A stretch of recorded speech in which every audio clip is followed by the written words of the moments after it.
Welcome back, everyone, to Myth, Magic, and Might, Episode 11. When we last left our heroes, quite some time ago, the Only Friends found themselves in the city of Fogcliff, a city built onto the levels of a bridge built by giants in ages long past. A modern city with railways and other wonderful. Oh man, I shouldn't have reminded everyone we were called the Only Friends. Dang it. You know full well I would have forced you to remember. Yeah. But anyway, our heroes came to the city, riding the rails,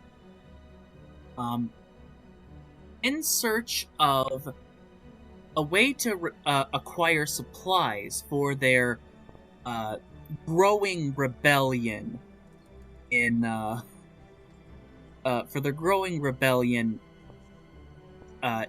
town of Autumn Hollow.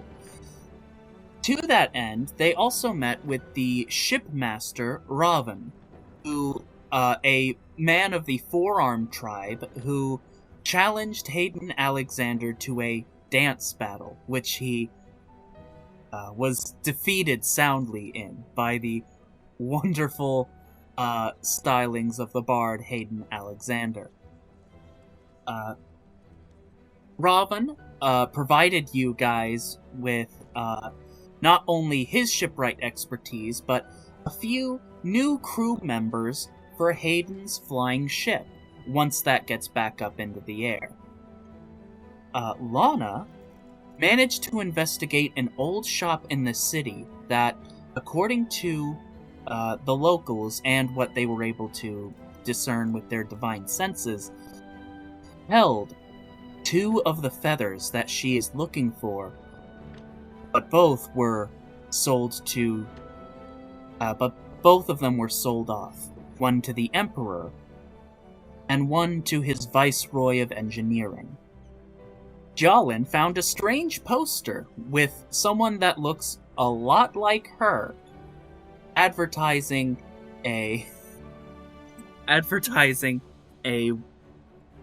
wonderful hot springs somewhere in the north.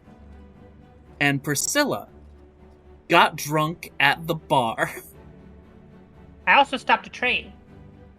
I was getting to that. You suddenly had yourselves thrown into quite a situation when Hayden Alexander was kidnapped by what appear to be these fiendish pirates who spirited him off in the middle of the night. Your teams gave chase, but Rosalind and Lana found themselves divided from the others. Rosalind by a fight down in the bar, and Lana having caught on to the scheme of these pirates to blow up multiple levels of the bridge, in order to cause it to collapse down on itself and kill basically the entire city. But thankfully, Lana managed to defeat their one assailant and also the shape-shifting six-eared monkey who calls himself Roku. And won a favor from the small mimicking creature. Rosalind managed to soundly defeat her bandits strapped with dynamite, and most incredibly of all, Jialin, Priscilla, and Frida, working together, were able not only to save our poor unconscious Hayden from being run over by a train, but also managed to completely destroy the train so that it wouldn't set off the explosives and destroy the bridge and everyone on it and the whole city. In a feat of magic that is causing rumors to spread that perhaps, finally, magic is returning to the world. Yeah, you missed a lot, Hayden. Yeah.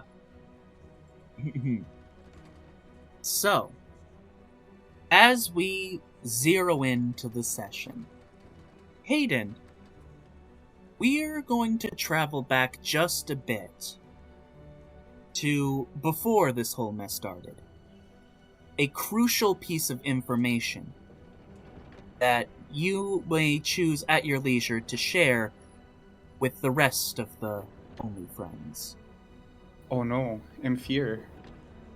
And fear. How far back are we going? Is this like Damn fear. before I left home? This is after you were knocked unconscious, but before you were rescued. This was kidnapped Hayden times. Okay, cool. Yes, cool. kidnapped Hayden. Not that far back. Not this time. I have plenty of those planned, but oh, there's emotional devastation in my future. I love it. well, I mean, that's what you come to MMM for. Sorry, go ahead. No. It's always delightful to hear you laugh. Anyway, Aiden, you find yourself with with this foggy, clouded head. Your vision is slightly blurry. You feel this something cold on the back of your neck and also at your ankles, and your hands are weak and you can't seem to move. For a second you think you're under some... Sweaty. There is vomit on your sweater already. Spaghetti? God damn it. See, Okay. y'all, I was gonna go a completely different direction. But, sorry, this is a serious moment. You can't seem to move, and at first you think that this is some kind of sleep paralysis. There's a little bit of clearing of your head, but you can't seem to focus hard and long enough to do any kind of spell casting, and you realize that you're tied up with ropes, and the thing on the back of your neck is metal. And when you turn to look at it, it's a rail. And the thing at your knees is another rail. And you see that you are tied to railroad tracks. And then you hear a voice say to you, "You know, a lot of people call this cliché.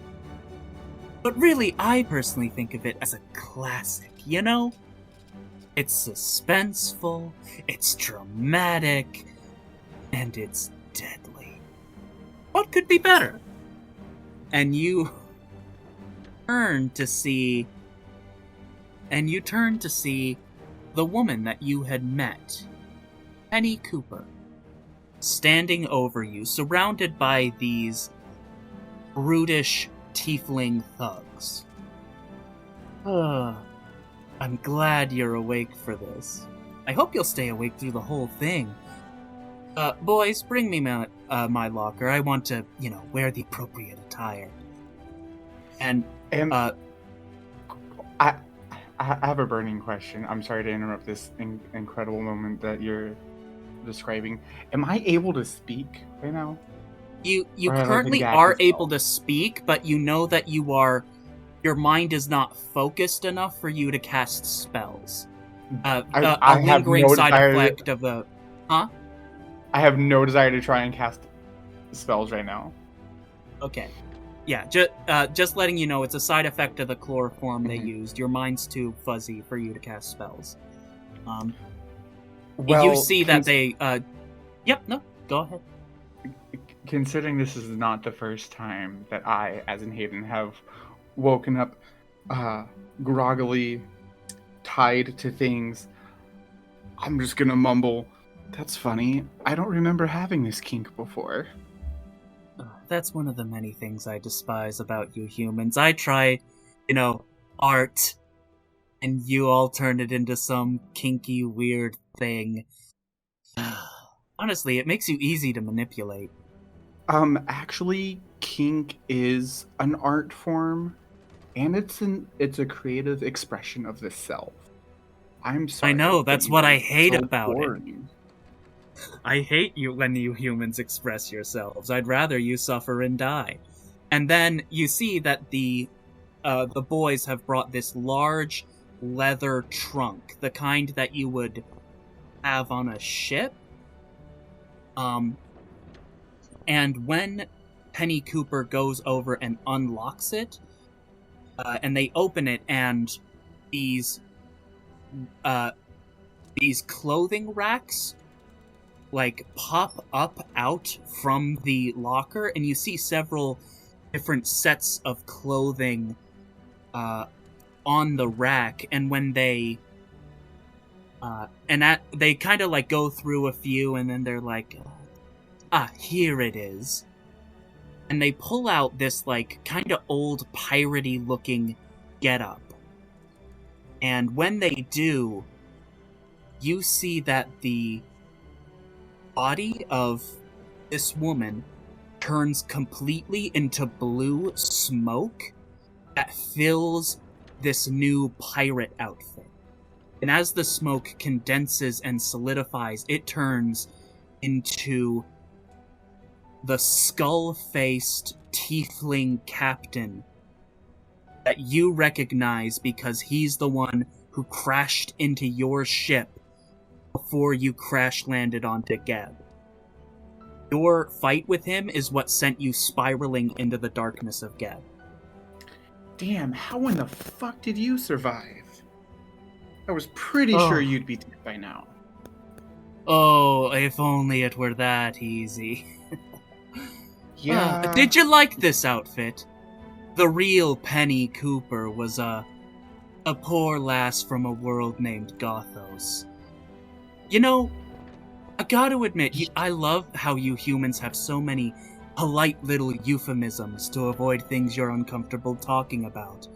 I told this young lady that I would give her all the wealth in the world in exchange for her body. And she thought I was trying to sleep with her. And he puts the clothing of her back on that rack, he kicks it, and it collapses down into the trunk. Or the locker. And you see that the initials on the side of the locker are D. J. Damn, you really are terrible. Oh, yes. I mean, admittedly, you humans are too. But you... Yeah, but you're a whole other level. You're actually wearing people. I mean... Yeah. Isn't it wonderful? This right here is my... This right here is my favorite number. There's so little left of his soul or his personality that I can stretch myself and bring on the full demonic appearance. Better than what he was before.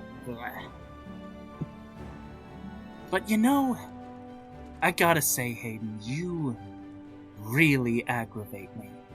Because normally it's all too easy to trick sailors and men into ignoring their significant others for a night of fun. No responsibility, I promise them. And in exchange, that's how I get my crew. Isn't that right, boys? And they all say, yeah, Dad! And he says, Captain! Captain! And they all, like, kind of tremble and say, yeah, Captain! See, your first mistake there, pal, was assuming that I was a sailor and also assuming that I was a man. Your second mistake was thinking that you could possibly offer me anything better than what either of my husbands have ever provided for me. So, joke's on you, dumbass. I mean, you hear it all the time, the whole promises of loyalty and respecting each other's boundaries. Blah. Honestly. You know, I know you're like wearing someone's body, and I'm kind of tied up here, which is kind of a fun thing, and I'm probably gonna die. But like, I, it sounds like you need somebody to just lean on, somebody to talk to about your like troubles. Like, are you seeing Oh, I somebody? don't have any. Do they got like therapists here? Oh, you. You poor miserable thing. Let me tell you the way the world really is. Right? I'm neither poor nor miserable. But you see, that's the thing. Well, let me put it to you this way. The thing I really want, more than anything else, is what all devils want. To make you mortals as miserable as possible. And he kind of like puts his boot against the side of your head. And in that regard, there is nothing in this world that has more power over you miserable little worms than money. When the bombs that my boys have been setting go off, it's gonna cause this entire city to crumble into the river, where we will be ready to pick it clean of everything. Okay, see, now I'm feeling conflicted because obviously your words are like terrible. You're absolutely atrocious, but the way you said it, not hitting on you, just being totally transparent here, it was kind of hot. Oh, come on! I'm trying to be threatening! And Well- one of the boys speaks up and says, I think you're threatening, boss! Shut up! Honestly, I think you could learn a thing or two about what it means to be threatening, because I have dealt with far worse than whatever this is you've got going on. Oh, you mean like Hollow Avaris? I'm gonna flinch at that. How do you know that name? Let me ask you a better question. How do you think my crew and I found? See, Hollow paid us to get rid of you.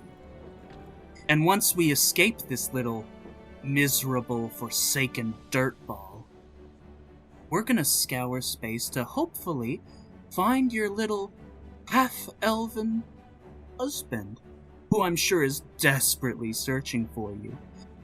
And then when his son, Jace, is all alone, that's when our boss will make his move. Well, It sounds like your boss is too much of a fucking coward to come after me himself. but isn't that the great thing about money? He doesn't even need to.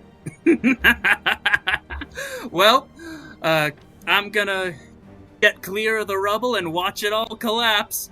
Have fun! And he and the crew, his crew. But Yeah. hold on, So he was previously close enough that like he was slowly pressing his boot against my head, right? Yep. Mm-hmm. Can I don't. This is a dumb idea. I'm gonna do it anyway. Can I try and spit in this man's face? Roll me a Constitution check. Constitution check. Check and not a save. Okay. You know, I'm confident with this. What's it gonna be? Plus 15. You do, man. You don't hit his face, but you do hit his boot. At least have some dignity when you're going to die. Bold of you to Oh. assume I'm going to die, you miserable fuck. When I get out of this somehow, I'm going to hunt you down and rip you limb from limb. Oh, see, now that's more like it. Oaths of vengeance. Feeble defiance. That's the kind of thing you want in a villain-hero dynamic. You're almost good enough to be my nemesis. Well, if you weren't about to die. And he and his crew head on out, and you, despite your struggling, find your mind fading quickly. You can't seem to maintain your consciousness, and you, despite your best efforts, fall back asleep. And when you wake up, you find, you're still at some railroad tracks, but you're not tied to them anymore. And the only friends, or I should say, Priscilla and Jalen, are on either side of you. And you can kind of turn behind you and see Frida working on doing some kind of magic on this little hand car that you have collected. And also a large train car filled with what look like imperial goods and resources. Jalen and Priscilla, both of you notice that Hayden is finally awake. Oh, hey, John, they're awake now. Do you know medicine stuff? Let me take a look. And I would like to take a look. Okay, roll a see. medicine check. Yeah, that's a 6. Jalen, they're allergic. There's nothing you can do. It's too late. She just, frowns. And then she looks at Priscilla and shakes her head.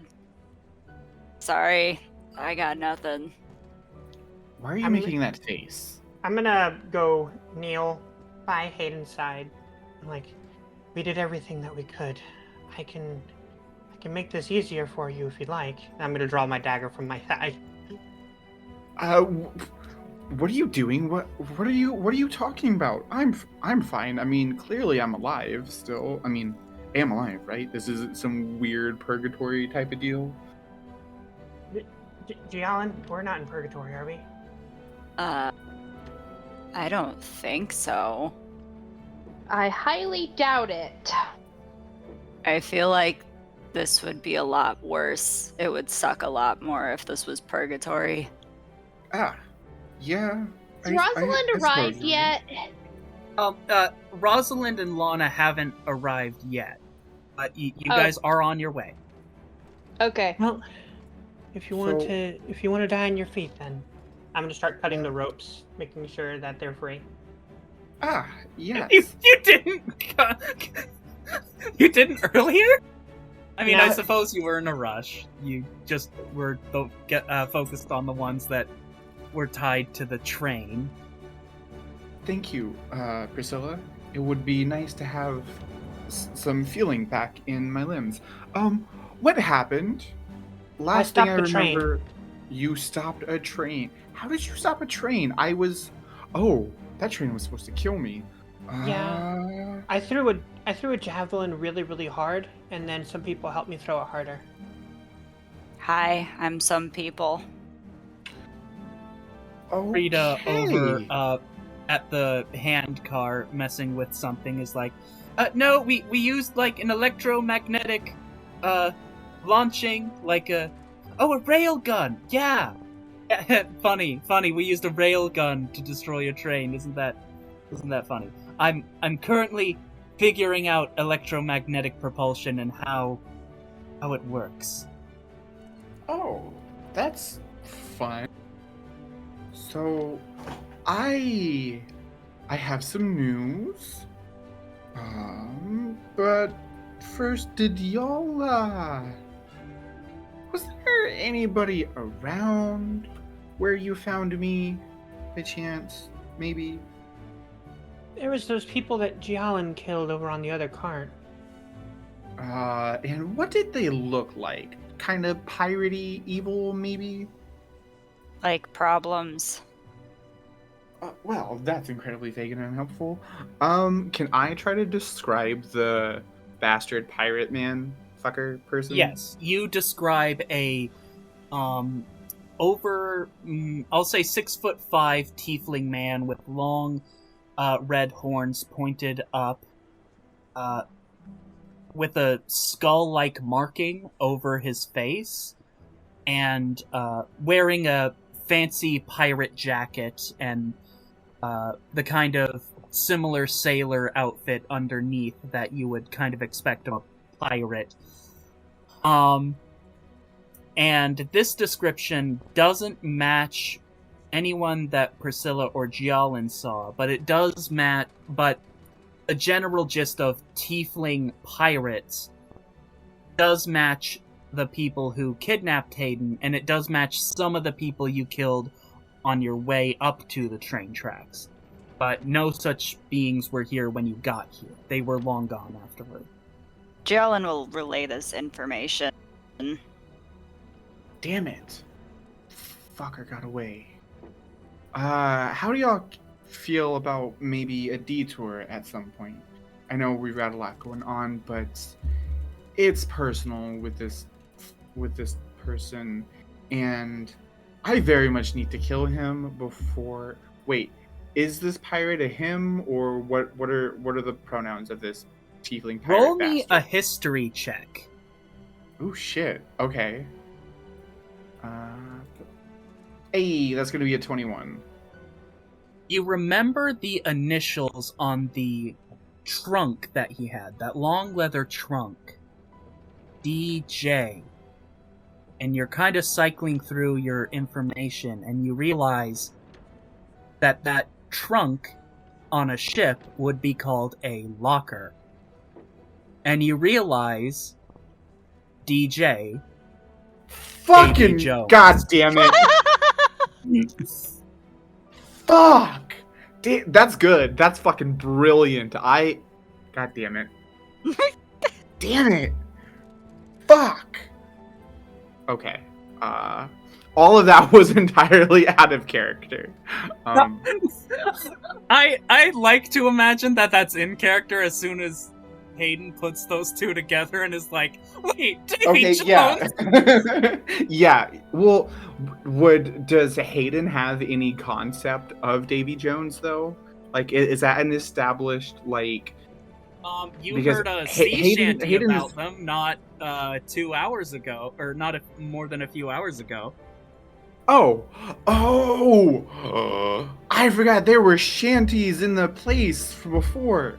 Fuck. Yes. Okay, yeah. Yes, Hayden is absolutely... with Davy Jones.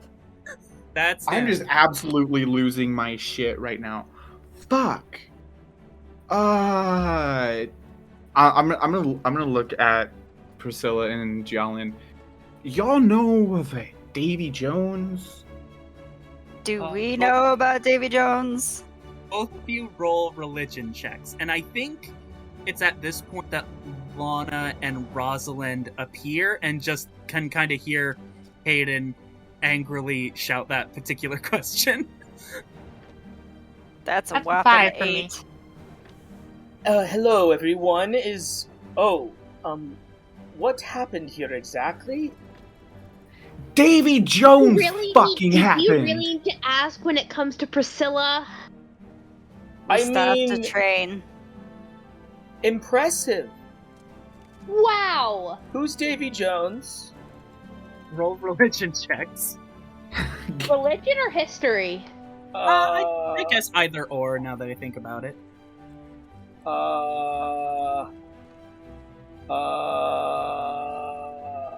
I'm better at religion because I'm a I am pally better Dan. at history. I rolled 13 history check. A 15 DM.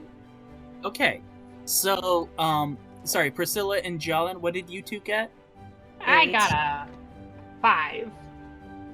Priscilla, Yeah? you know a guy named Davy Jones who once borrowed 2 silver from you. They haven't given it back. He's a thief and a pirate. Gialin, you vaguely remember that there's like a seafaring legend, but not really much. Rosalind, you... well, and I would say, Gialin, you also remember that that was a song that was being sung at the bar a few hours ago. Earlier in the earlier last night, rather. So you remember there was a song, and it's in MMM art. Is the sea shanty. You don't really know much beyond that.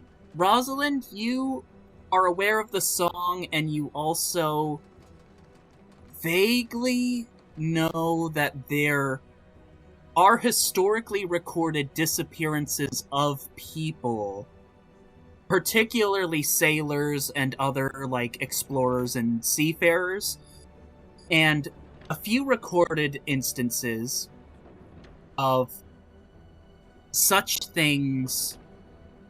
How do I put this? There are recorded instances of people who previously disappeared along those lines coming back, but being very different than who they were before.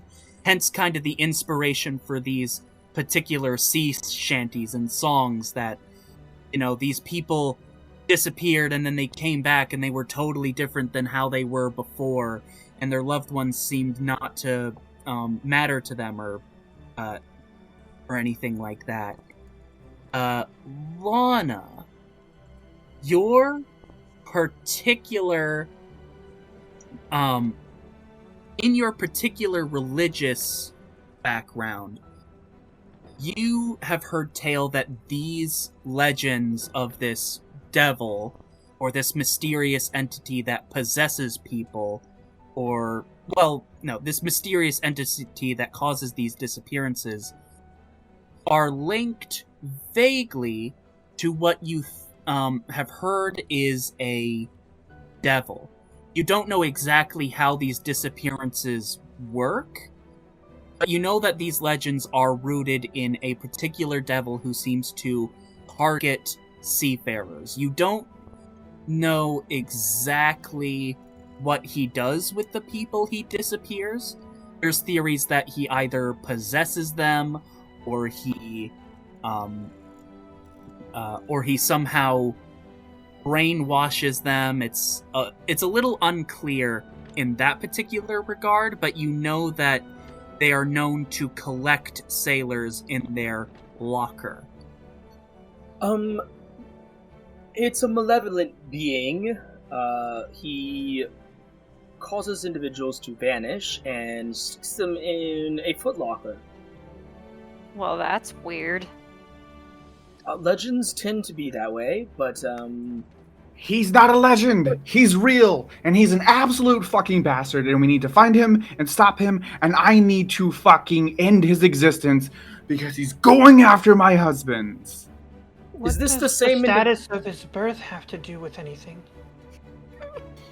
I'm absolutely seething right now, and probably looking incredibly fucking unhinged. I'm gonna turn and glare at Priscilla for a moment and just I'm gonna catch myself, and I'm gonna hold up a finger, and I'm gonna take a really huge deep breath. Okay. Technically, it's irrelevant. He's a terrible fucking person. And I need to find him, stop him as quickly as possible. However, I am also incredibly painfully aware that we are on sort of a tight schedule with the other things that we're doing, like this rebellion. Well, I'm conflicted. I should not be making decisions right now. You said he was a tiefling, Hayden? Yes. Well, there's not many of us here. Say, Lana, you were able to sort of sense energy like that, right? You could, in theory, be able to use that to track him, maybe? Well, let me see. I can locate individuals in a moment, but it doesn't persist. It's just like I learn their location and it's over. I don't necessarily have I have a small radius to determine and find beings that are inherently malevolent or inherently benevolent, but most people fall in the gray area and get excluded from that. This person sounds like they would probably be falling in the malevolent category. Oh, if the legends are true, and if this person is the person who attacked, I'm slipping into Isel, gosh dang it. If the legends are true, and this person is the person who attacked our ship, then absolutely he is. I would say that his being is less personality and more just raw, evil energy. Well, I have a question. Wait, did you say you've encountered this person before? No. what's your question, Jalen? You're from another planet or something like that, right, Hayden? Yes. And yes. presumably your husband is on that planet, right? Yes, both of my husbands are on that planet, and it turns out one of my husbands, Jace, sweetest person I've ever known. I would honestly love to introduce him to all of you, and Cassian, but that's for another time. His horrendous fucking father apparently hired Davy fucking Jones to kill me. And then my husband's. Well, my other husband, Castian. So that way Hollow is free to torment Jace however he pleases. And as invested as I am in all of this, it brings me so much pain to be so far from both of them. Can And, Davy Jones get back to your planet, though? You guys are Well- stuck here.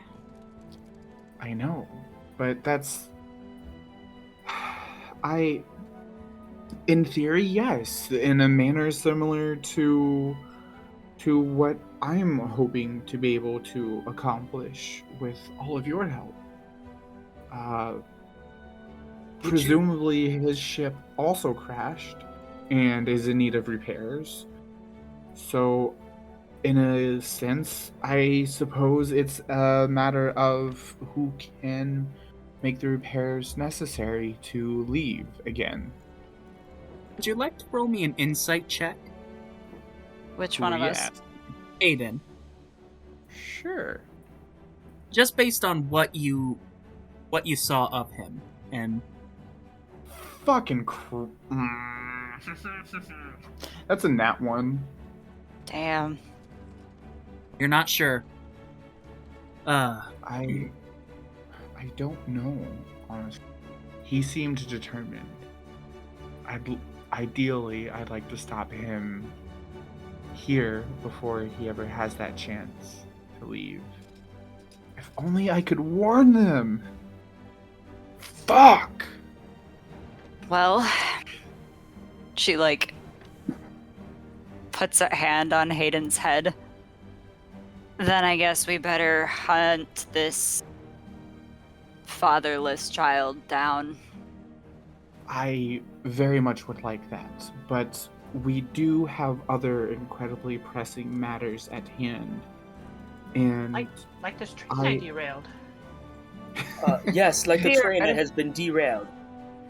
Theoretically, though, if his job is to hunt you down, he'll come back.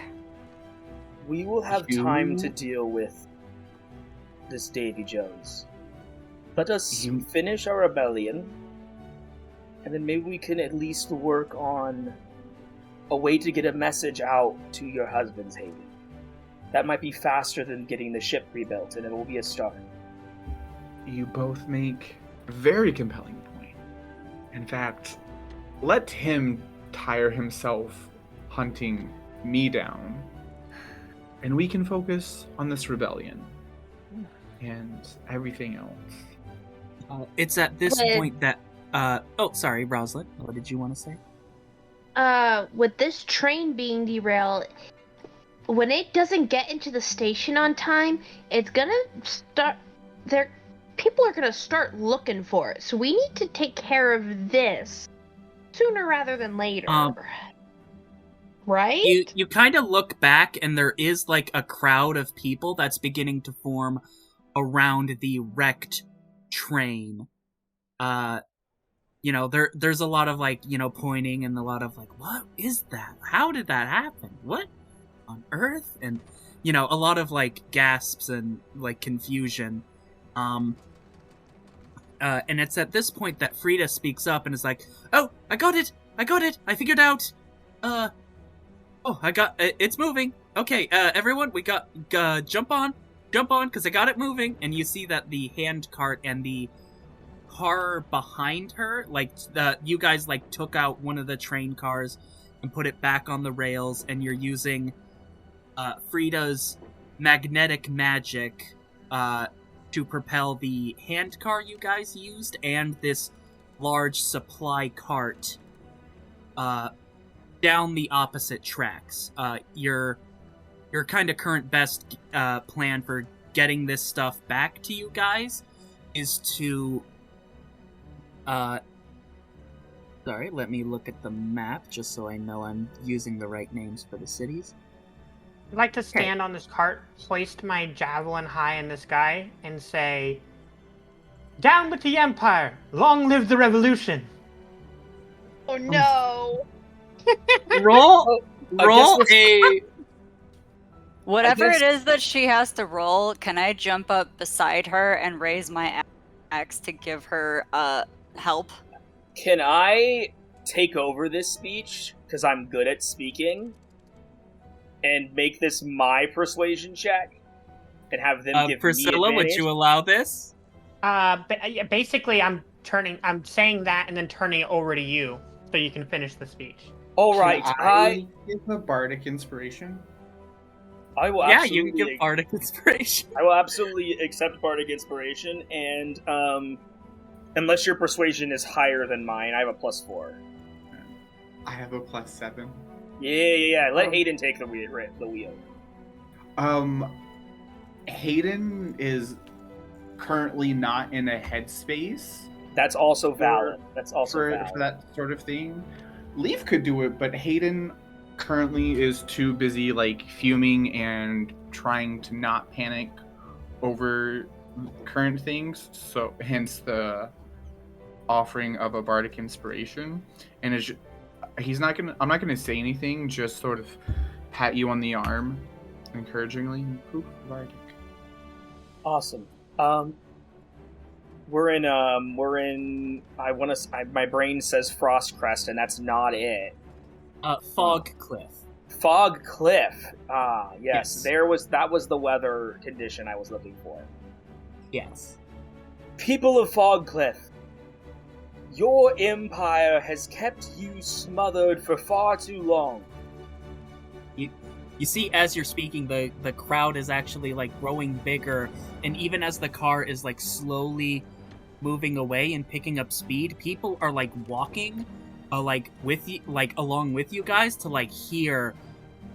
And as this is happening, you see that there's a few Imperial guards that like are coming to check on this crowd, and they're like, "Hey, you, stop!" And but you keep going. They have oppressed and repressed the people of this land in a way that I can't describe as anything less but bereft and morally bankrupt.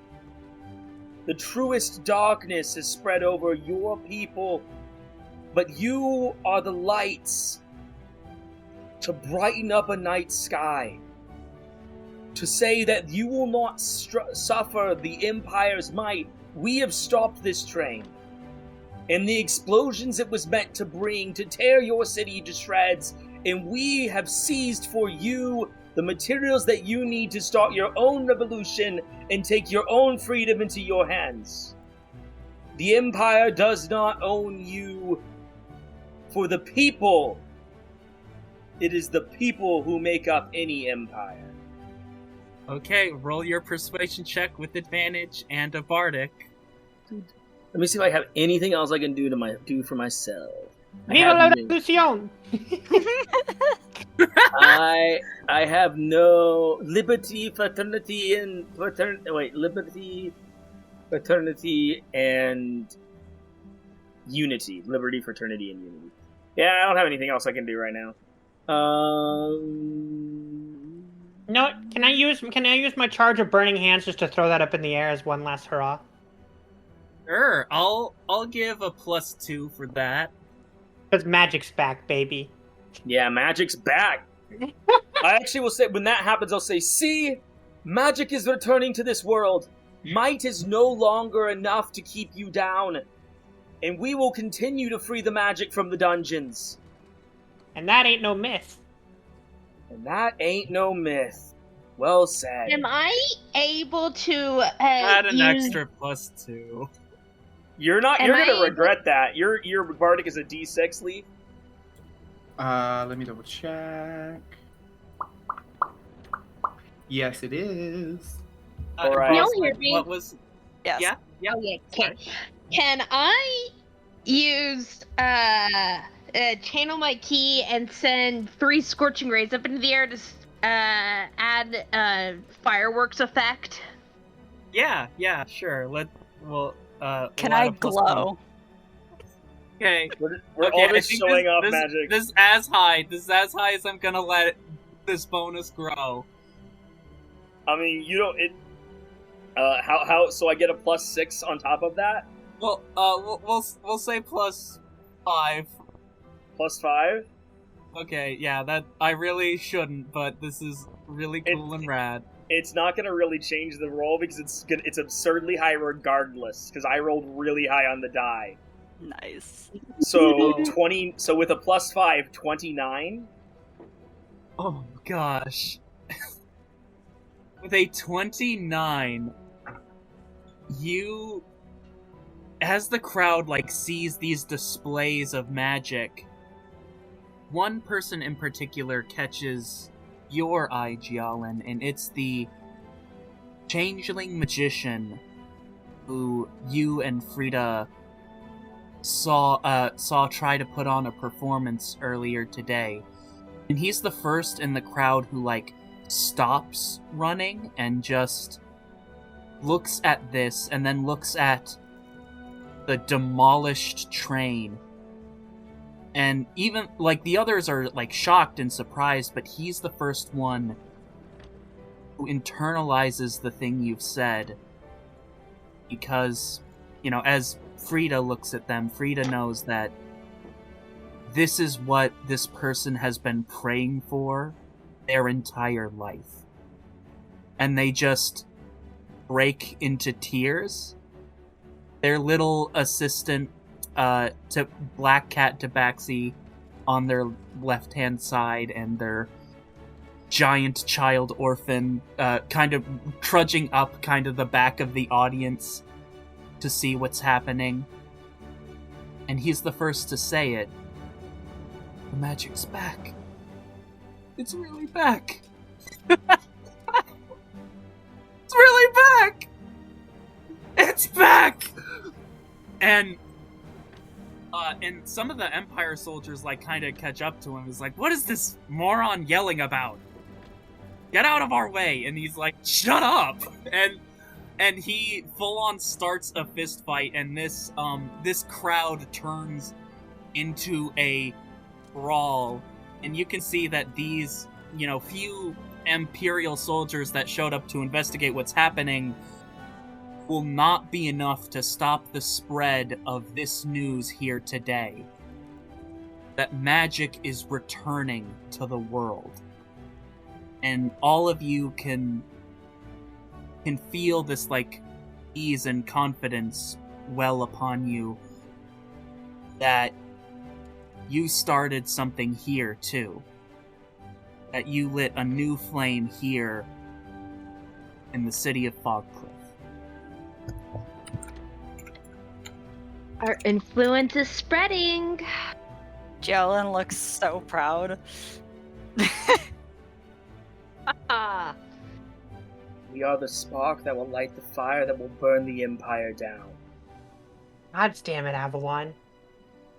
I almost did it as a part of the speech. Be happy that I held off for long. I used restraint. Oh. And you guys, as your train picks up faster and faster, it takes less than an hour or two for the city of Fogcliff to disappear over the horizon. And you guys are traveling at speed to another city. Hopefully, We're returning to Autumn Hollow, right? yeah, you'll, the plan is you will drop this particular, like this big train car with its supplies, you will drop it off to, at Zestern. Is that where Robin's ship is? Yes, yeah, because that's where Robin has sailed his ship ahead of time. He's going to meet you guys there, and with his ship, is going to transport these goods via ship to Autumn Hollow while you guys get yourselves to Autumn Hollow as well. Going different routes, so...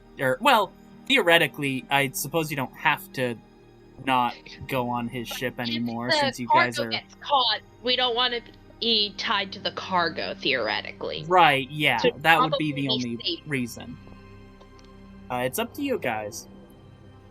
Well, but that was... While we're on our way to Zestern, we should sleep, rest, because I am exhausted. I'm exhausted as well. I got a bit beaten up. I could use a nap. I, for one, have slept a lot recently, so if y'all want to sleep, I could maybe nap and just take guard or take watch or something. That might be a good idea. We appreciate it, Hayden. Or at least I do. I don't want to speak for everybody else. I think you're pretty on point. I can stay up with you if you want, Hayden. Are you okay, Priscilla? Yeah, I can rest a little bit and I'll be fine. actively bleeding Priscilla. I'm gonna look to. Is it Samira? Solana. Solana. Was her name, right? Solana. Yeah, Solana. I'm gonna look to Solana and see if Solana is confirming that Priscilla is okay. Solana just gives a thumbs up. As I'm going to second wind, so I'm perfectly fine. Okay, fair enough, I suppose. Well, if you guys start to get tired and need to swap out, I just need like a short rest. I don't necessarily need to sleep all night, so if you need to wake me up for a watch, I can. Oh, so it's just me and Giolin then that are... All of you get some rest, or I will put you to rest. Simple as that. Yes, Captain. Right away, Captain. Priscilla, that includes you. Tend to your wounds and take some time to yourself, and then you can join me on watch. Okay, well at least let Solana sit with you. That's fine. Don't ask me how that works mechanically, it doesn't have to. Yeah. Solana sits beside Hayden, and they make a face like, "You like jazz?" Yeah, yes, as a matter of fact, I do like jazz. They make a face and say nothing because they're just a disembodied echo from a different time that has no senses or perception. Long rest, though. Yay! Sleepy time! Let's see if I want to change my prepared spells during this long rest. Oh, Marion's Final Stand looks like a really dumb kidding. Yeah. Taylor knows what that does now, so you Yeah, can't I know that one Taylor by. knows. I taught it to Quincy. Yep. So, Ooh. I need to change up my spells as well, or at least I can if I want to. as everyone is resting, Hayden, how do you think Hayden is feeling emotionally right now? Right now, less angry, but also I'm I'm kicking myself and cursing myself for even leaving my husband's in the first place. I mean, this and my entire purpose from being here is just a desperate, selfish vanity attempt. Like I everything was perfect back home, and I just I don't I don't think that I should have left. Should have stayed with them because at least there it would be easier to keep them safe. And I wouldn't be stranded with new friends, fighting a fucking empire and starting a rebellion. I mean, I heard that some things were going not so great at home anyway, but I feel so powerless, so useless. I can't help my husbands back home. I'm of little help to my new friends here. I'm only a fraction of the person that I was. It's all so out of reach. I don't know what I'm going to do. You're thinking about all this and looking down at your ring. It still has that...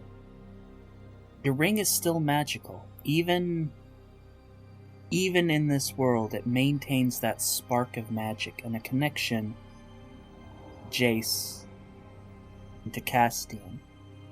And you just find yourself staring at it.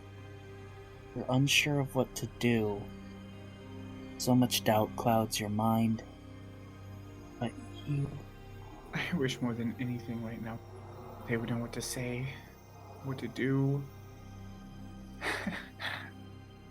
Feel so lost without them. It's funny, I was so sure of myself. And Solana is still like nearby, right? Yeah. So like I'm thinking out loud, and I'm partially aware that Solana might be listening. So I'm half talking to myself and half talking to Solana at the same time, because right now I don't feel, because Lana still calls me captain, and a part of me still feels responsible, like I should be taking charge, but I don't know anymore. What am I even doing? Am I making the right choices? Am I being selfish? I mean, I don't even fully know what I want besides to return to my husband's, and it is so incredibly unfair of me to expect any of my new friends to help me that much. I don't think I'm ready to tell them that I'm lost. I never intended to lead anyone. Hayden, I would like you to make your choice of either a religion check or a charisma check. I think either is applicable in this situation. Just a charisma check? Yeah. I would say your jack of all trades would apply to it. Okay. Then I'm gonna do charisma. And so if I'm understanding what I'm adding, that's gonna be a dirty 20. Dirty 20. That beat this particular DC that I set. Aiden, you're so lost and you're so directionless. Holding this ring, you want so desperately to find your husbands, to find direction and guidance. You feel yourself reaching out, And you just barely hear someone say, hello? Hey, Hayden? And you're shocked at first, but then you kind of close your eyes and focus on this voice. Actually, I'll give you the option. Do you try to shut this voice out, or do you try to listen to it? I'm going to strain to focus on this voice. Like, I'm completely oblivious to everything else as I try to listen to this voice and try not to get my hopes up too high. As you strain, as you focus, as you close your eyes, in the kind of darkness of your closed eyes, you see a figure in front of you. A beautiful, androgynous figure that you would recognize as the doll. Their image is faint. Like it could be like a mist or vapor that could be blown away, but it's there. Hayden? Oh darling, you're so fuzzy. Hello? Hey. I don't understand. Oh gosh, I've been looking for you all week. Oh my gosh, where even are you? It's so hard to feel your presence. I'm on another planet. I don't understand. How are you here? Well, to tell you the truth, I recently got a new worshipper, and I didn't want to disappoint them. You okay? I think it'd make more sense if I showed you. They kind of rub their hands together and they create this small mirror. And in the mirror you can see a church of the doll that you had been to before a few times, but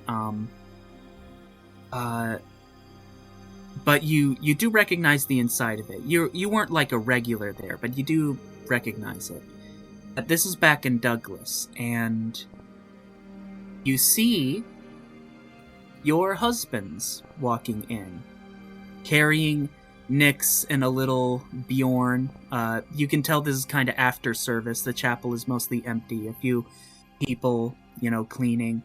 And Jace is kind of walking forward, holding Castian's hand, kind of dragging him behind. And you hear Jace say, "Oh, come on, we've tried everything."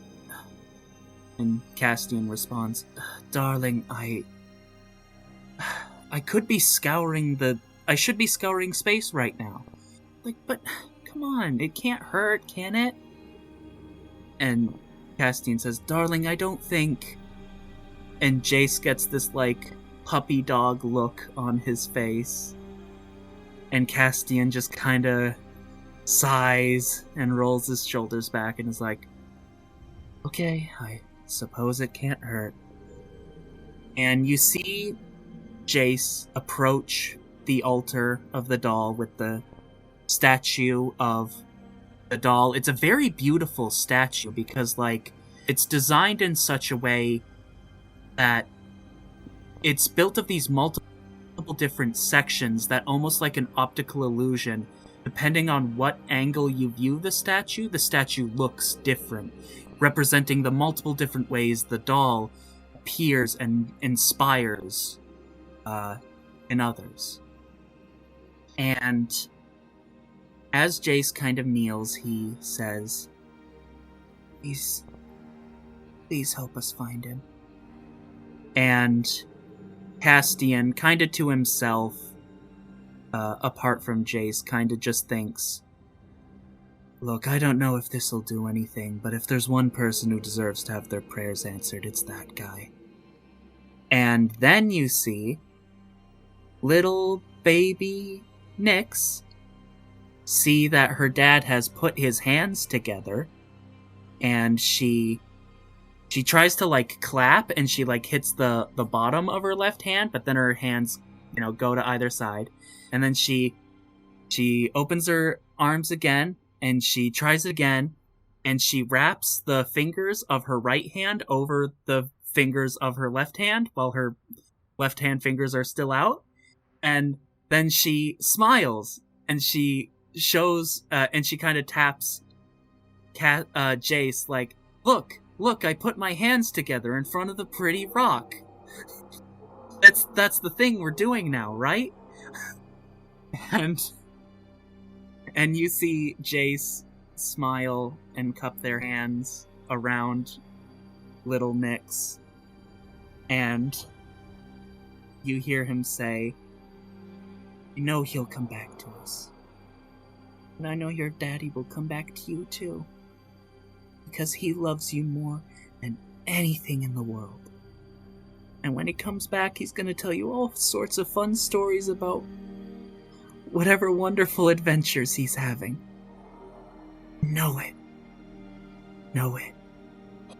And you see the doll kind of like fold up this mirror that they created and say, "I mean, could you blame me? I saw that and was like, frig, I gotta cancel everything else I'm doing this week. I cannot disappoint this little baby." That was a week ago? Yeah. Never in a million years did I think Castian, of all people, would pray to anyone, for anyone. Right? Like, I mean, he's hot, and I would like him to be one of my worshippers, but at the same time, I get it. And my child, she's so big already. I know. And I thought you didn't have power outside of Vittore. Well, technically I don't, but at the same time, it's not like the gods here can catch me snooping around. Seems it's hard for them to view this world as well. Exactly. Well, I mean, they have their own pantheon. Actually, one of them is, like, really close to that Minotaur you're with. So, Oh? But they didn't see me. So... Okay. And besides, I mean, technically speaking, if, one of my worshippers were out here, I'd have some leeway. And, you've been to my temple at least once, so I think that counts, Yeah, I haven't seen you since my wedding. That was a lovely wedding. I'm so glad I'm so glad you guys are loving that gift I gave you. With all my heart. And that's why I think... And suddenly the doll gets, like, really serious. That's why I think you should investigate this planet. I didn't see it when I first put Nyx together, but there's something in Jace's essence, something in their lineage that goes back to here. Something haunting him. Haunting Nyx. I can't get rid of it on my end, but I know... I can't tell what it even is, but it's something here. I will. I'll do it. Whatever you ask. That's a mighty promise there, Hayden. Are you sure you're ready for that? I am. I mean, you've already given me an incredible gift, and that of Nyx. And you searched for me, for my family, and you showed me that. I can't give up. I won't. I know you won't. For them. I'll do it for them. And for yourself, too. I mean, yeah, but I was considering accepting the fact that I may never see them again. But I will. I promise. Promise you. I promise them. I mean, I'm not currently dying, but it's not going to end here. Not like this. I like to hear that. The world is a very big and very complicated place, young mortal. Which one? I've been on All two of now. them. And you can't always tell what way things are going to go. Trade secret? Even we don't. And I know that can be discouraging to some, but there are people who love you, and they're waiting for you to love yourself the way that they love you. And when you find people like that, you know that there's no reach of the universe too far to find out what it is you... Sorry, I'm getting lost in my words. The adventure you're going on isn't selfish. You need to find yourself, and find your family, and protect your family. And part of that's here. Okay. I'm cutting out, but I'll check back on you as soon as I can. Can you give them a message? Please. Tell them I'm Well, okay. you know, I came all this way, I might as well. Tell them that I'll see them again, and that I love them. I know that part already, but I suppose I can tell them that you're okay. Tell them to watch the skies. Not for me, but because someone is after them. I hate that guy. I just freak.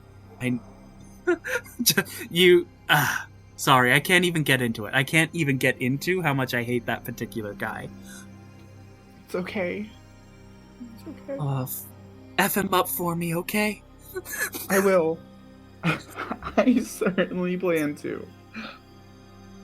And as the doll flies away, and you come back to the moment you're in,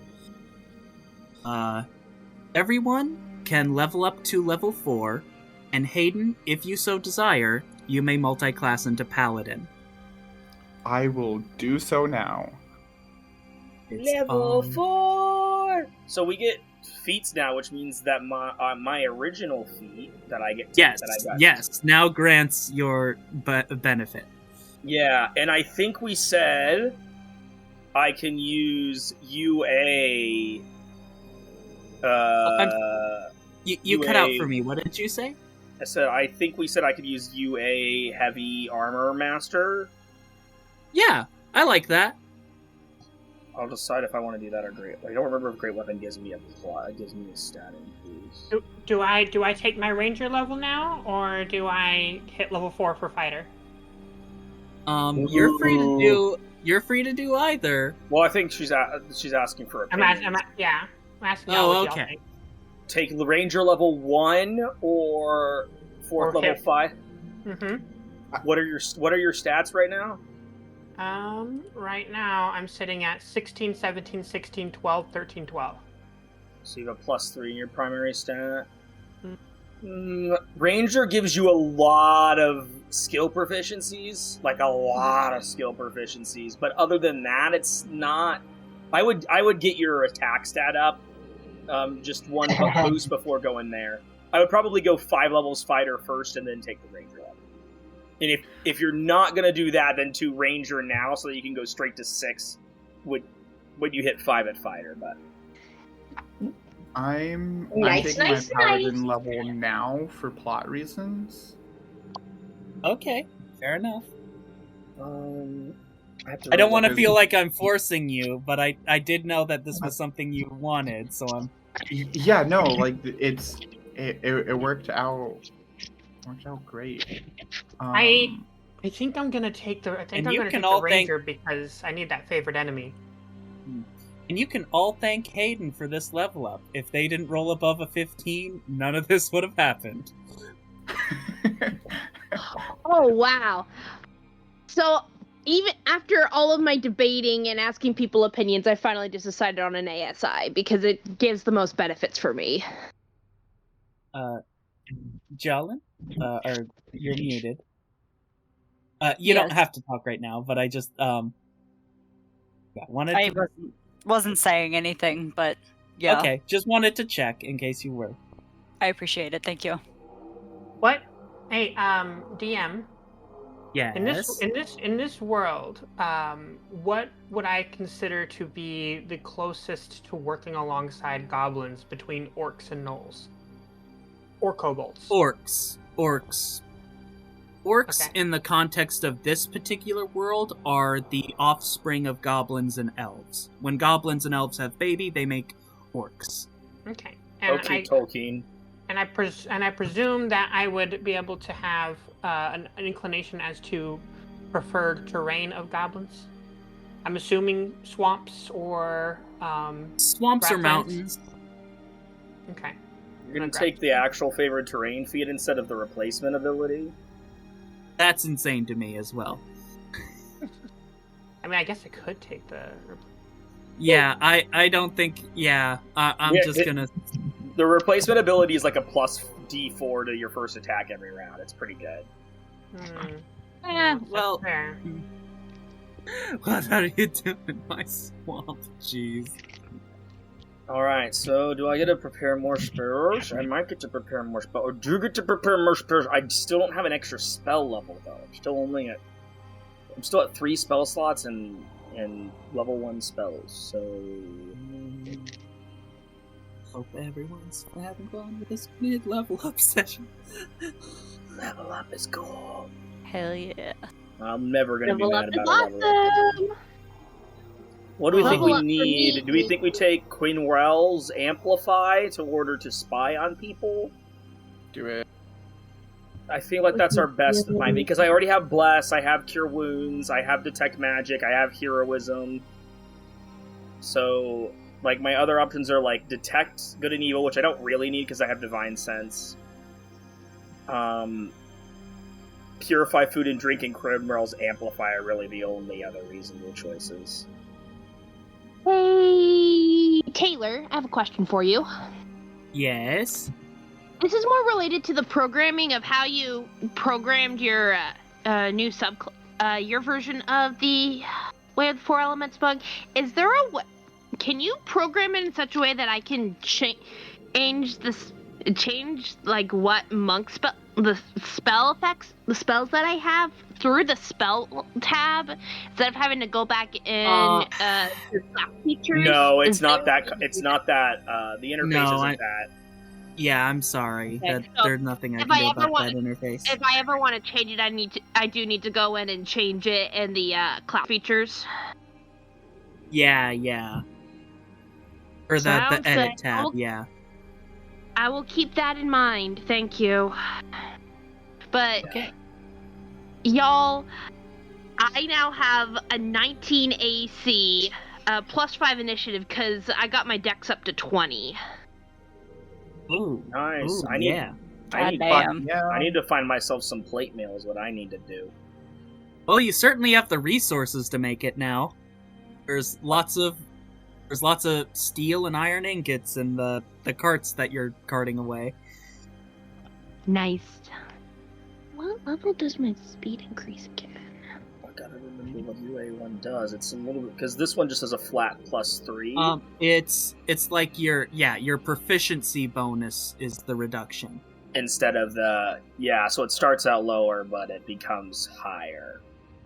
Right. Okay. It's at 6th level that I get another movement speed increase. Oh, I did get slow fall now. Yay! Which is so nice. we can push.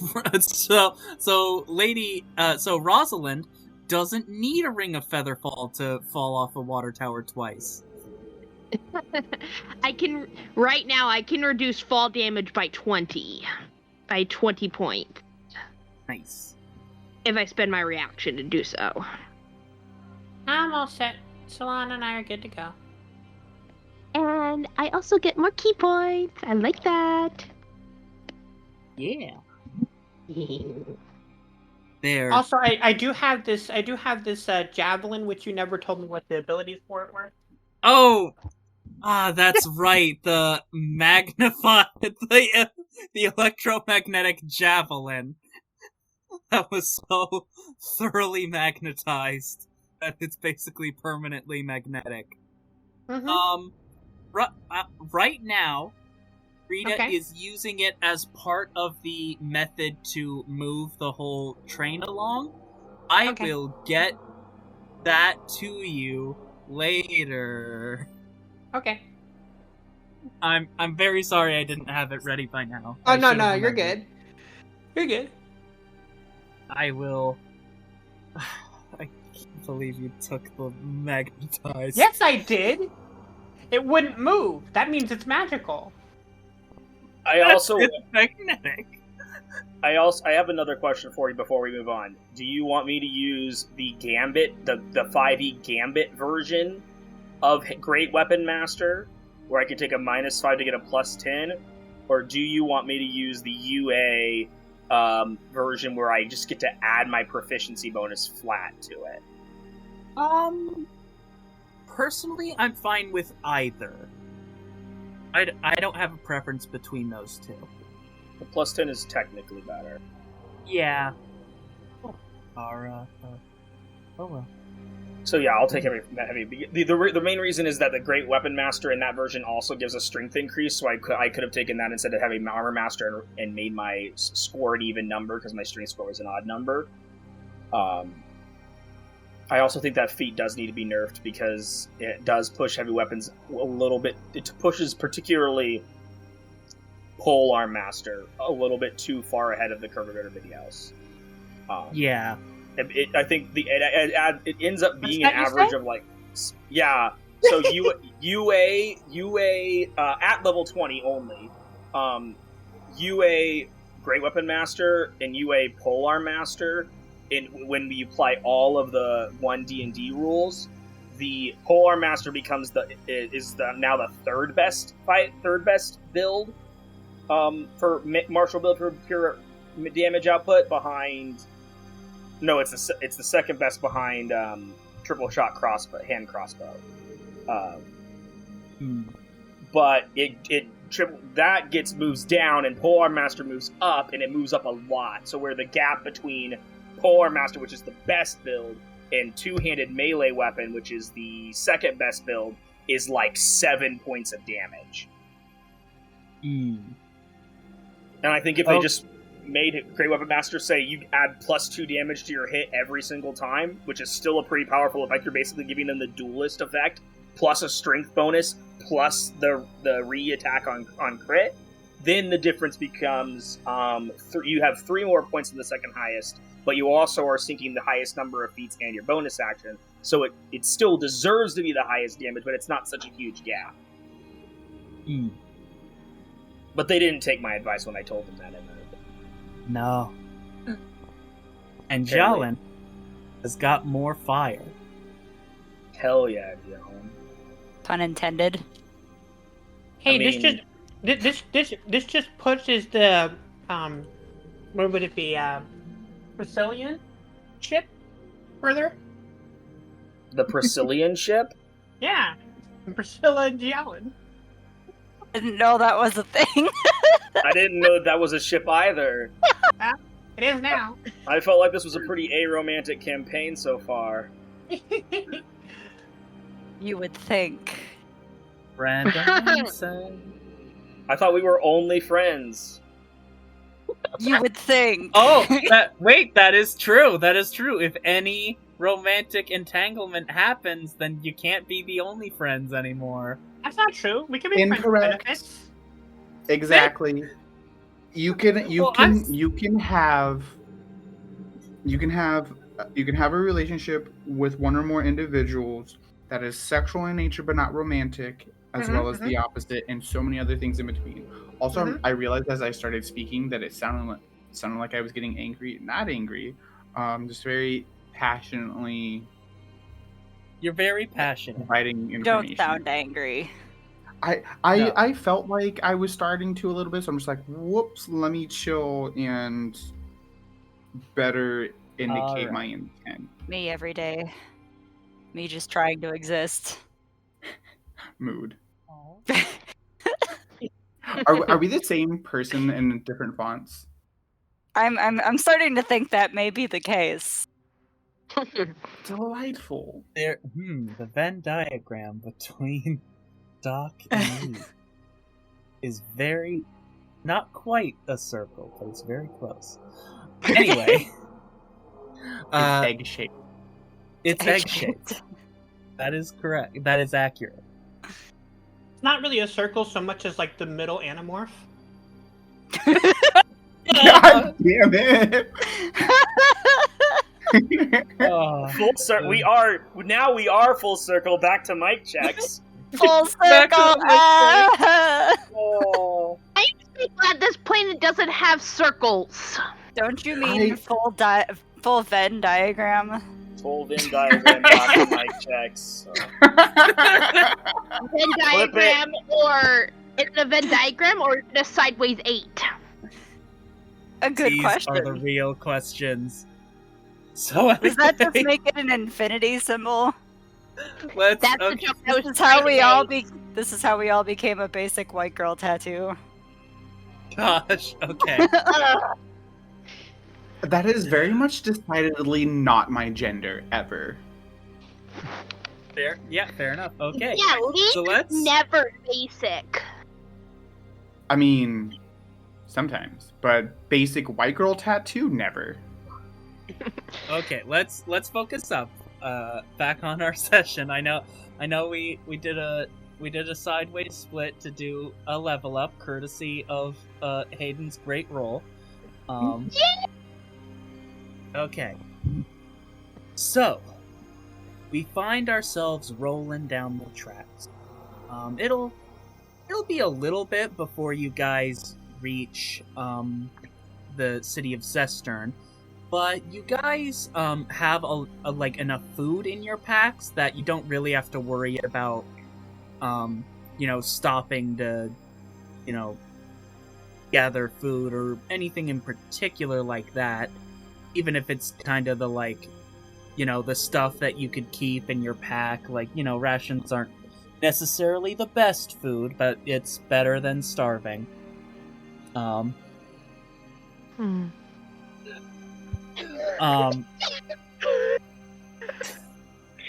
Okay, sadly, Jolin, there are no Wendy's in this universe. There are no Wendy's, but there are Pans and Peters. Very funny. So as you guys are rolling down the tracks, you kind of look and you guys see the kind of wide open fields. You see a few forests. Okay. And I want all of you to roll me perception checks. I will be a fox and have advantage. Perception? Well, for me. Yeah. I have We'll be a exhausted. cow. We'll get 12. I got a 9. Oh, I got a 13 with advantage. I got a nat 1. Oof. We ain't seeing today.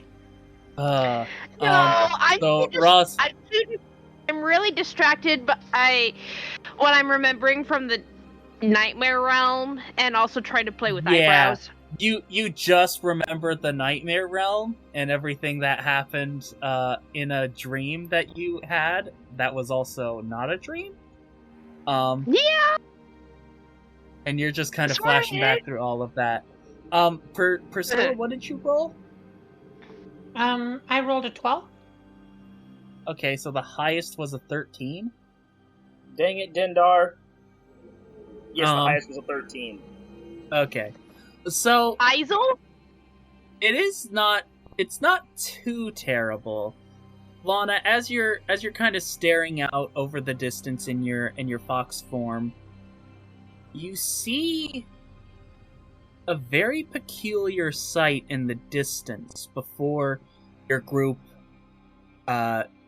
begins to catch up to it. You see a number of what look to be like townsfolk, and they're chasing a bear, and the bear has like a person riding on top of it who is holding something. Okay, hang on. An angry mob chasing a bear riding individual. Oh, sorry, the bear is a bear riding individual. Oh, angry mob chasing a bear riding individual holding something, but I can't make out the something. It appears to be some kind of sack or maybe a basket. You're not entirely sure at this distance. Can I insight check? Sure, go ahead. That I'm curious if this thing I apologize. This person is a thief or something else. How about an 18? With that 18, you see that the person is wearing kind of like dirty kind of clothes that you would suspect that a bandit would be wearing, and they're also wearing a mask you can see when they turn around, and they appear to be laughing, and you can faintly hear on the wind, "Stop! Get back here!" And you can discern that this person has stolen something from them. And it's at this point I will ask the party if you would like to slow your cart down to allow yourselves to interact with this situation, or if you would like to just press on forward. This individual over here seems to have stolen something from the town over there, and they are desperate to get it back. So can we please slow down the cart? I wouldn't be opposed. Alright. I'm sure that once we confront this individual, they will do the right thing post-haste. Jolin, Priscilla, what are your... We can convince them. You have a lot of faith in people, especially those who have taken to stealing things. But it's worth a shot. Gianna, we just stole a whole train's worth of stuff. Yes, but we didn't do it peacefully. I believe that there is goodness inside of most every being. Except we for only just need to bring it out of them. So just to be clear, Jolin and Priscilla, what are your votes to do? Jolin's good with it. I'm looking forward to this fight. Okay. Alright then, everyone. I tested this last time, and I will do this again. Hold on one second. I'm gonna share this particular screen. If all of you could click the, what's it called? The launch game button on your character sheets, the one that looks like a play. Oh yeah, Maps Alpha, here we come. Yeah, the Maps Alpha. It's I love this. Pretty decent. Hopefully It's an alpha it's definitely an alpha, but it's fine for an alpha. Hey, I'm gonna interrupt right quick. In chat, Jalen said that they cannot for being on mobile. I want to make sure that didn't get missed. Okay. Oh gosh. Okay. Sorry, I just saw the meme and I did appreciate the meme. I can stream my screen for you, Giallen, if that helps. I am currently streaming my screen as well. Okay. And I believe the DM can you see this, Jolin? Yes, thank you. You're welcome. Also, and yes, I can't move any of the tokens. I Spy Ryder and Gilgamesh. My day just got better. Oh yeah, I guess they would be with us. It's Gilgamesh and the new hire you guys picked up named Aaron Tidewalker. I just used Ryder's token. But yeah, you sorry, your old man rabbit is not here. Sad days. You can see him when you get to town. The boy. Assuming. Okay, so let me click run encounter, and then everyone roll initiative. Wait, they're not gonna let me try to talk to him? You can talk, but we'll do this like in order. Not good. For the first time in my life, I have rolled decently for initiative. I got a 21. Oop. I am going That's to spawn. I'm gonna spawn in May. Oh, right. Yeah, May. And Eyebrows should also be in here.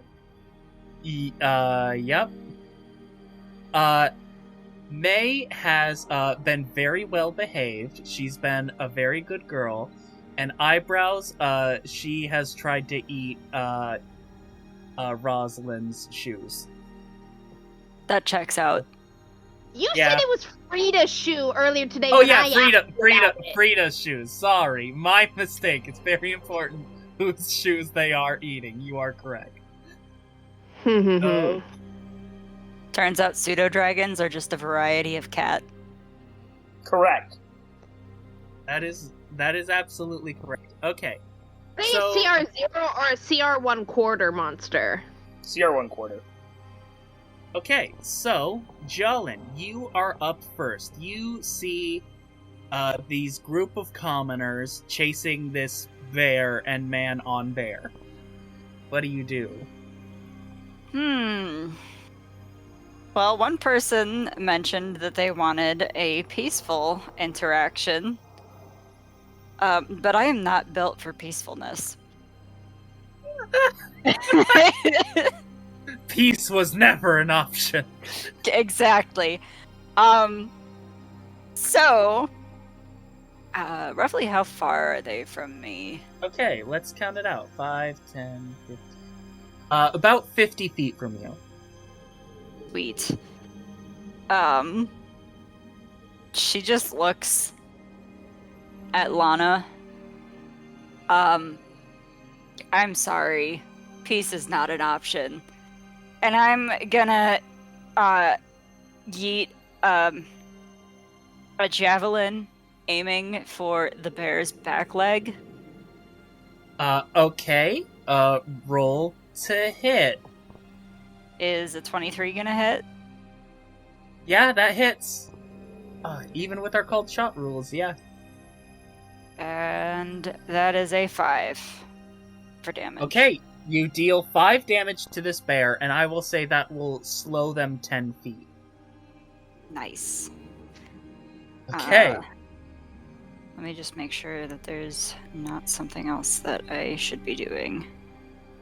There is not something else I should be doing. So, that will end my turn. Okay, I will, Gil will go first, and then I'll have Aaron just act on his same initiative. Let's see, there we go, Aaron Tidewalker. By the way, your NPCs have not leveled up, so you guys are a level ahead of them. Did Solana level up? Solana's level 6 now. No, I'm just kidding. So, Gil, he will turn to Lana and say, well, I mean, I don't know, guys.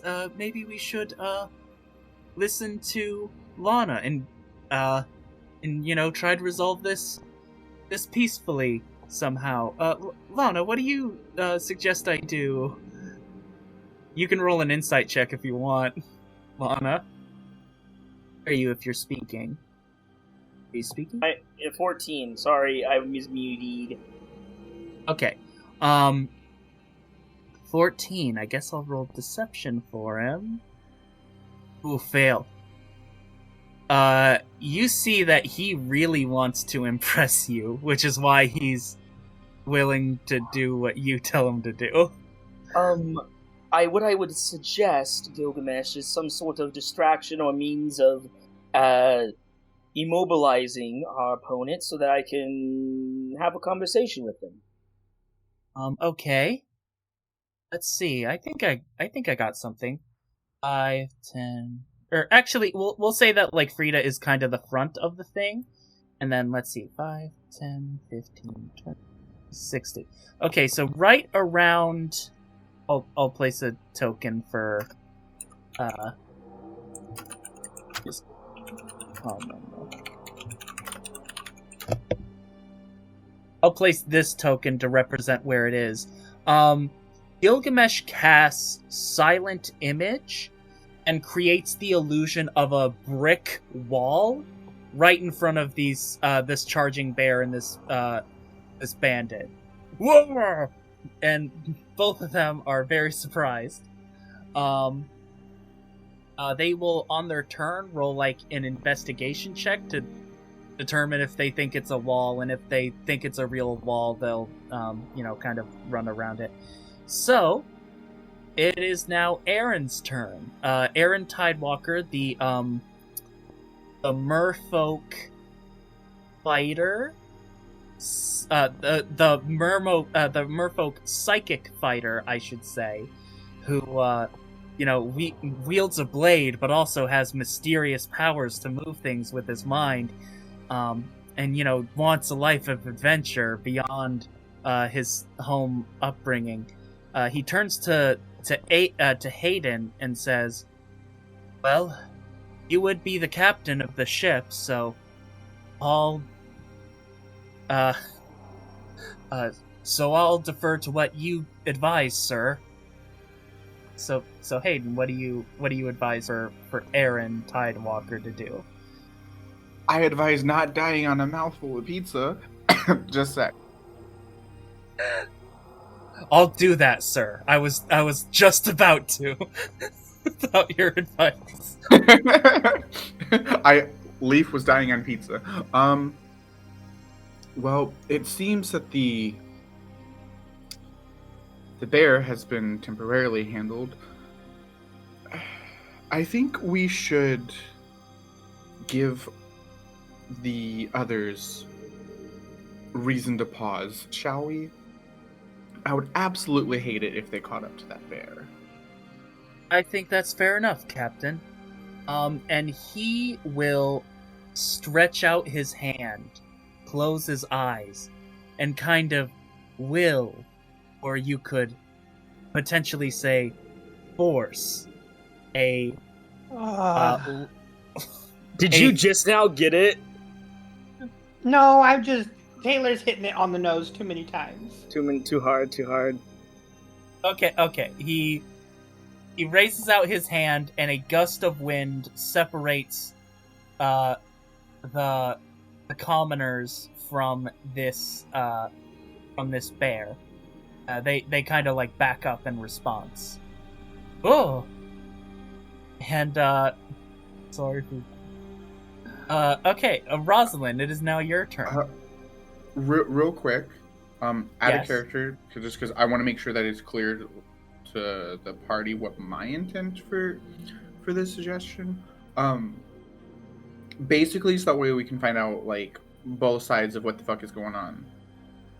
I mean, obviously, Bandit stole something, and Bandit and the bear are being chased by the commoners. But like, are the commoners good people? Like, is the bandit like? Did the bandit steal because doing what you got to do to stay alive? Like, hence the suggestion that we separate them. For what it's worth, I should be able to run all the way up. Do you want me to try and get the guy off of the bear? Because I can try that. I can talk to the bear and get his side of the story. And I can... Do you want me to separate the... Or their side of the story, I should say. Should I separate the person from the bear. Is that what I should do? What do you think? Because I can attempt to just like slow down the bear and get the bear to stop, or I could get the guy off the bear. Get the guy off the bear. Okay. The bear is already partially slowed. Alrighty then. If that's the case, then I'm gonna run my 40 feet up, which should put me Okay, 5, 10, 10, 15, 15. 20, 25, 30. I measured this before. 35, 40. Get all the way up right behind the bear. Okay, then what do you do? I would like to, let me get her character sheet pulled back up. Spells. That's not what I thought that was. Can I, just run up and as I'm getting up to him, jump onto the bear's back and attempt to just like pull the guy off. Use my I have up to 3 attacks to just grapple him off the bear. Okay, go ahead and make a grapple check. Okay. What would that be? Athletics. Athletics. Shoot, it can't be acrobatics. I suppose it can be acrobatics. Because Okay. you're a monk, specifically. Yes. Okay. That is a 17. They also rolled a 17. Both of us roll again. Okay. Try again. Ooh! Don't think it's gonna beat that. 26! Yeah, no, he doesn't beat that. You definitely knock this guy, prone off the bear. And then I would like to do a bonus action, just a single unarmed strike. I just want to punch him in. Actually, no. Can I just pin him there? Can I? He's prone, so I don't want to hurt him until I hear what he has to say, but I don't want him trying to get up and run away from me. I think it's fair to say that you've grappled him and then knocked him.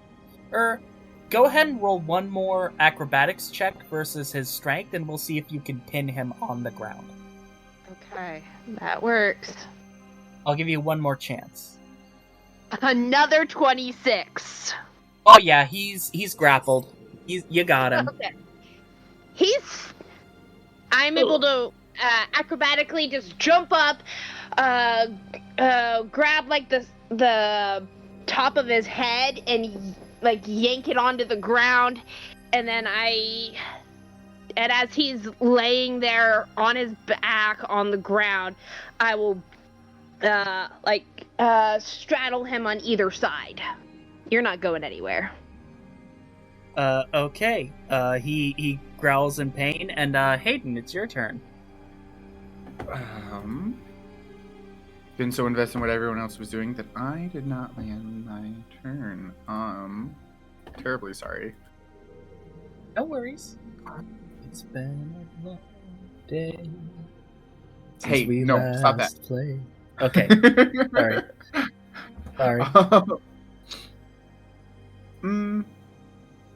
We're not technically fighting anyone right now, are we? You don't have to be. No, but I think we still are in initiative order simply because the common people are still going to be chasing and trying to also stop him. So. Okay, so then in that case, oh, that's a thing now.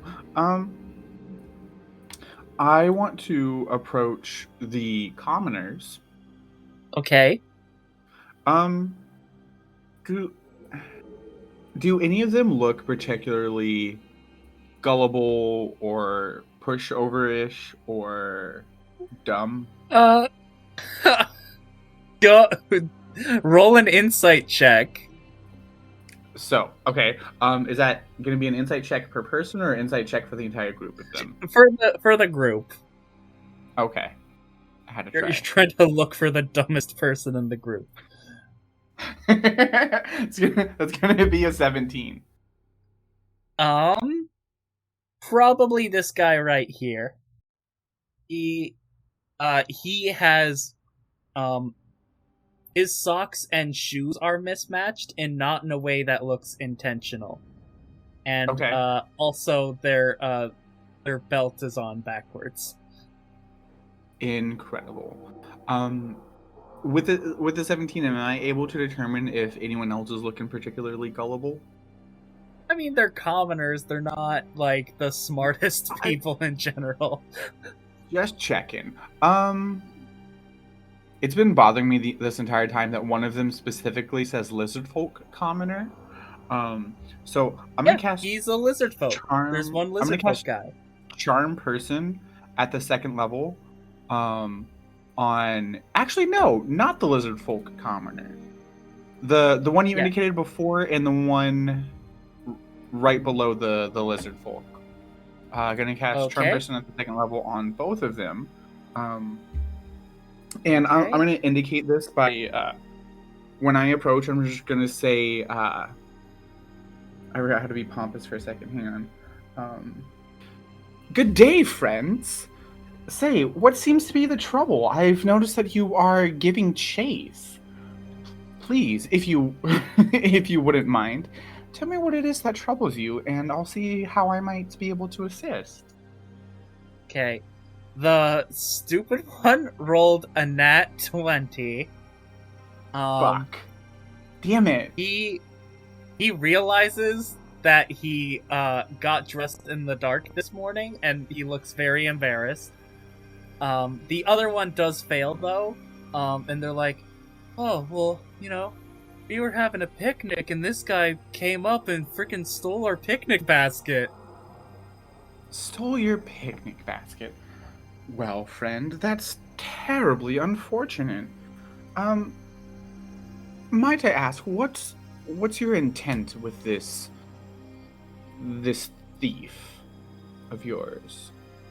To get our picnic basket back and then go back to having a picnic. Well, that's not so terrible.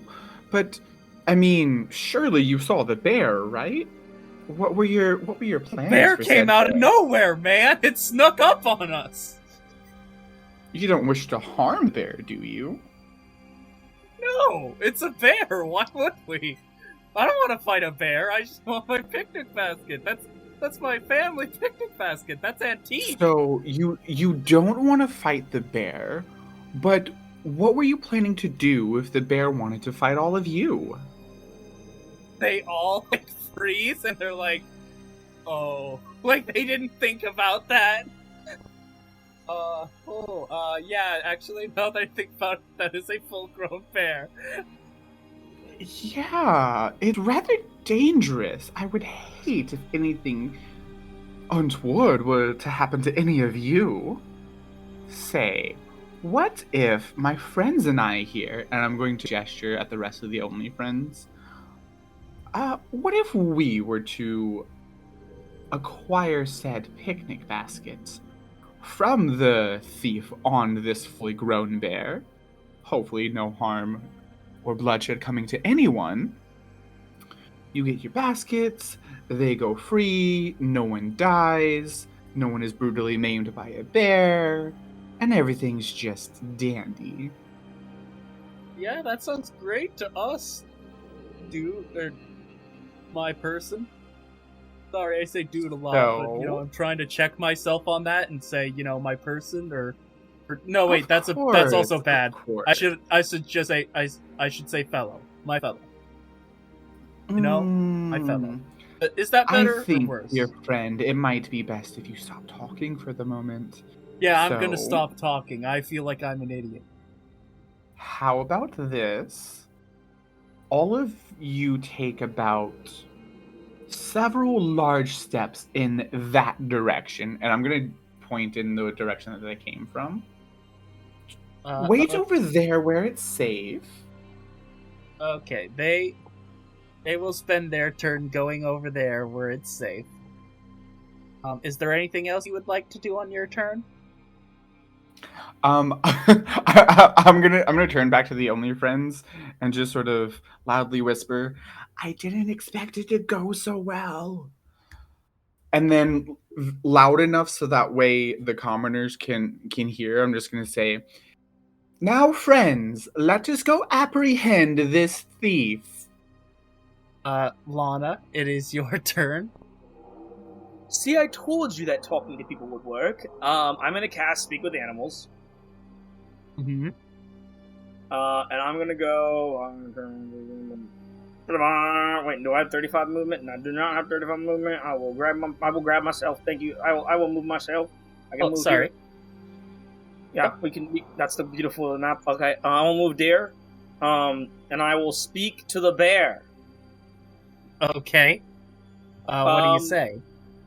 My dear friend, I simply wish to inquire about your partnership with this here vagabond-appearing individual, their intentions with you, and their intentions with these people's picnic basket. Bear turns to you and says, "Look, this ain't a partnership. I'm the one in charge here, alright? I'm gonna be taking this picnic basket home. I'm afraid that I must insist... And if this bandit here doesn't get with the picture, he knows that he's gonna be part of the menu." I'm afraid I must insist that you return it to its proper owners. Yeah? Is the bandit holding the picnic You think that basket, I took 3 weeks to plan this heist, and I'm just gonna let some interlopers interfere? I have an alternative suggestion, my friend. You play it took 3 weeks to steal a basket of food from a group of 4 people, enough for a single meal for you. Correct?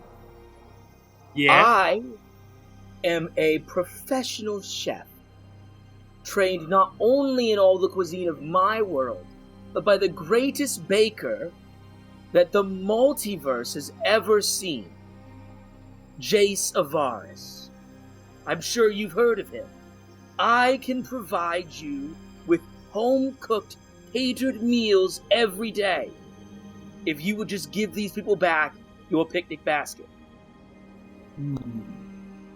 Roll a persuasion check with advantage. Yeah! No. No, we're not recruiting the bandit. The bear said the bear was in charge, and so Lana's encouraging the bear to. The bear claimed to have orchestrated the whole thing.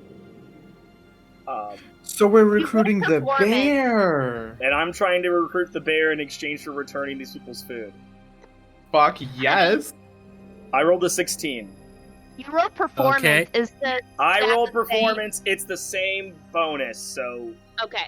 Just Okay. making sure. You rolled a 16. Alright, let me roll their wisdom. I'll say with disadvantage just because he is pretty hungry. So he's not in the... I will pull out my as my bonus action. I will pull out my cooked treats. One of my cooked treats so that he can get a whiff, an idea of what kind of food I made. Okay.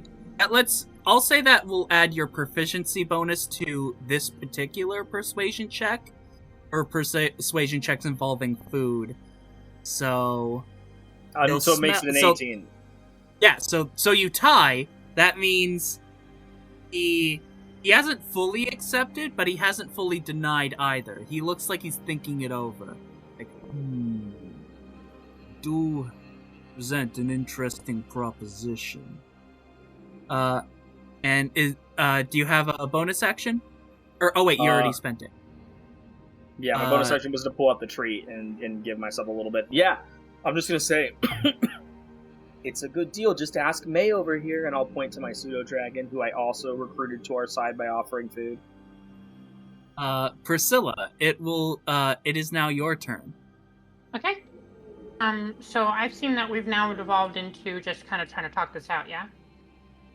There's no one else Devolved that's into talking it out? Yeah, exactly. Just checking.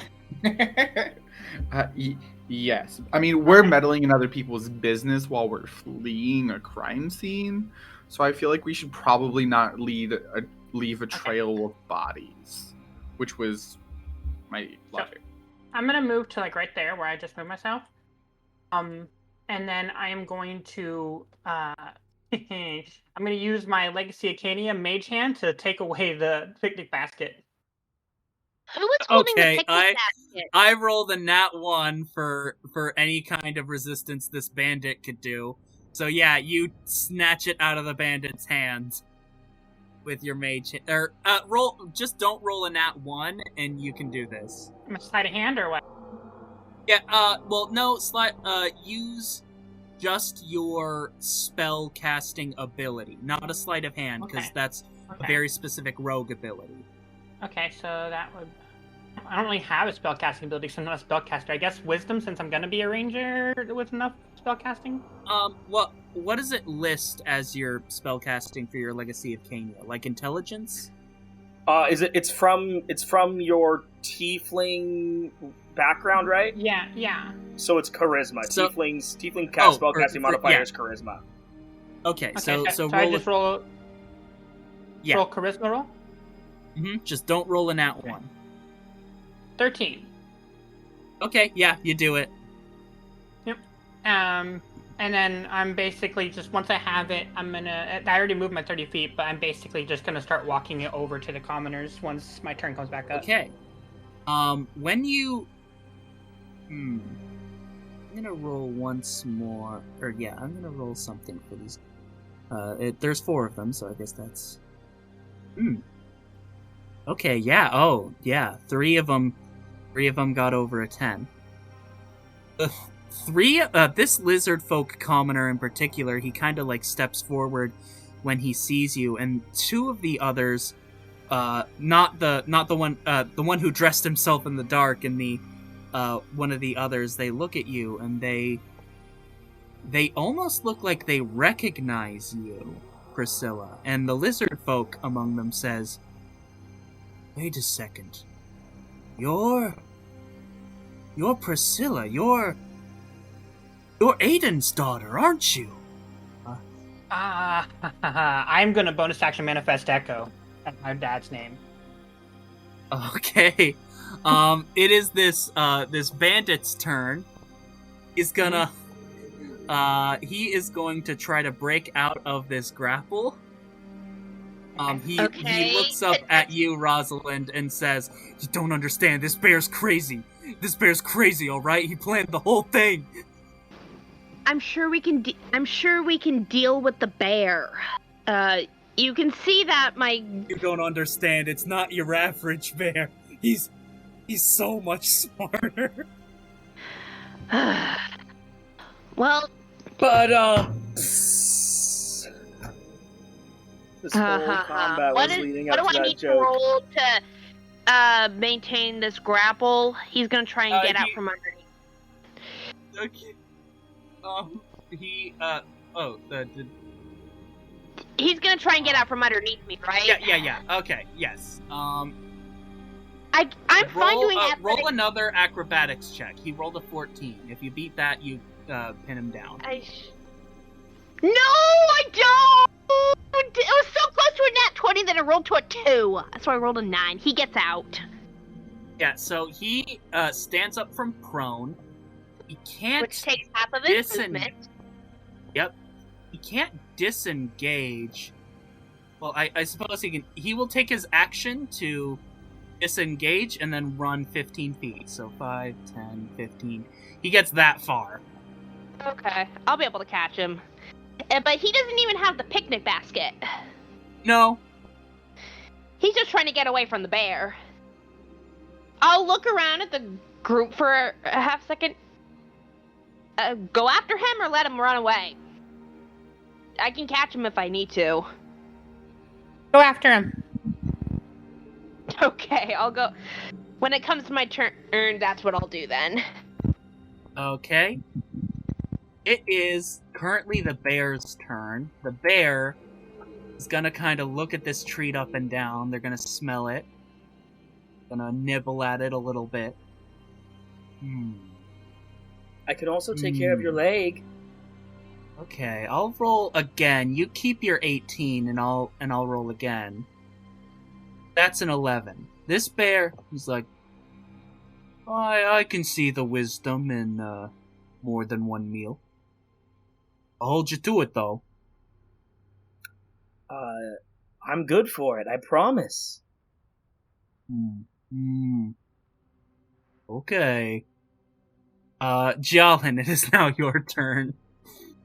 The bear is our friend. Do not harm it. I have diffused the situation. Yeah, I'm just gonna come collect my javelin, and I'm just gonna stand by as, like, backup in case this goes south for some reason. Your friend smells delicious. Are they the next meal? No. No.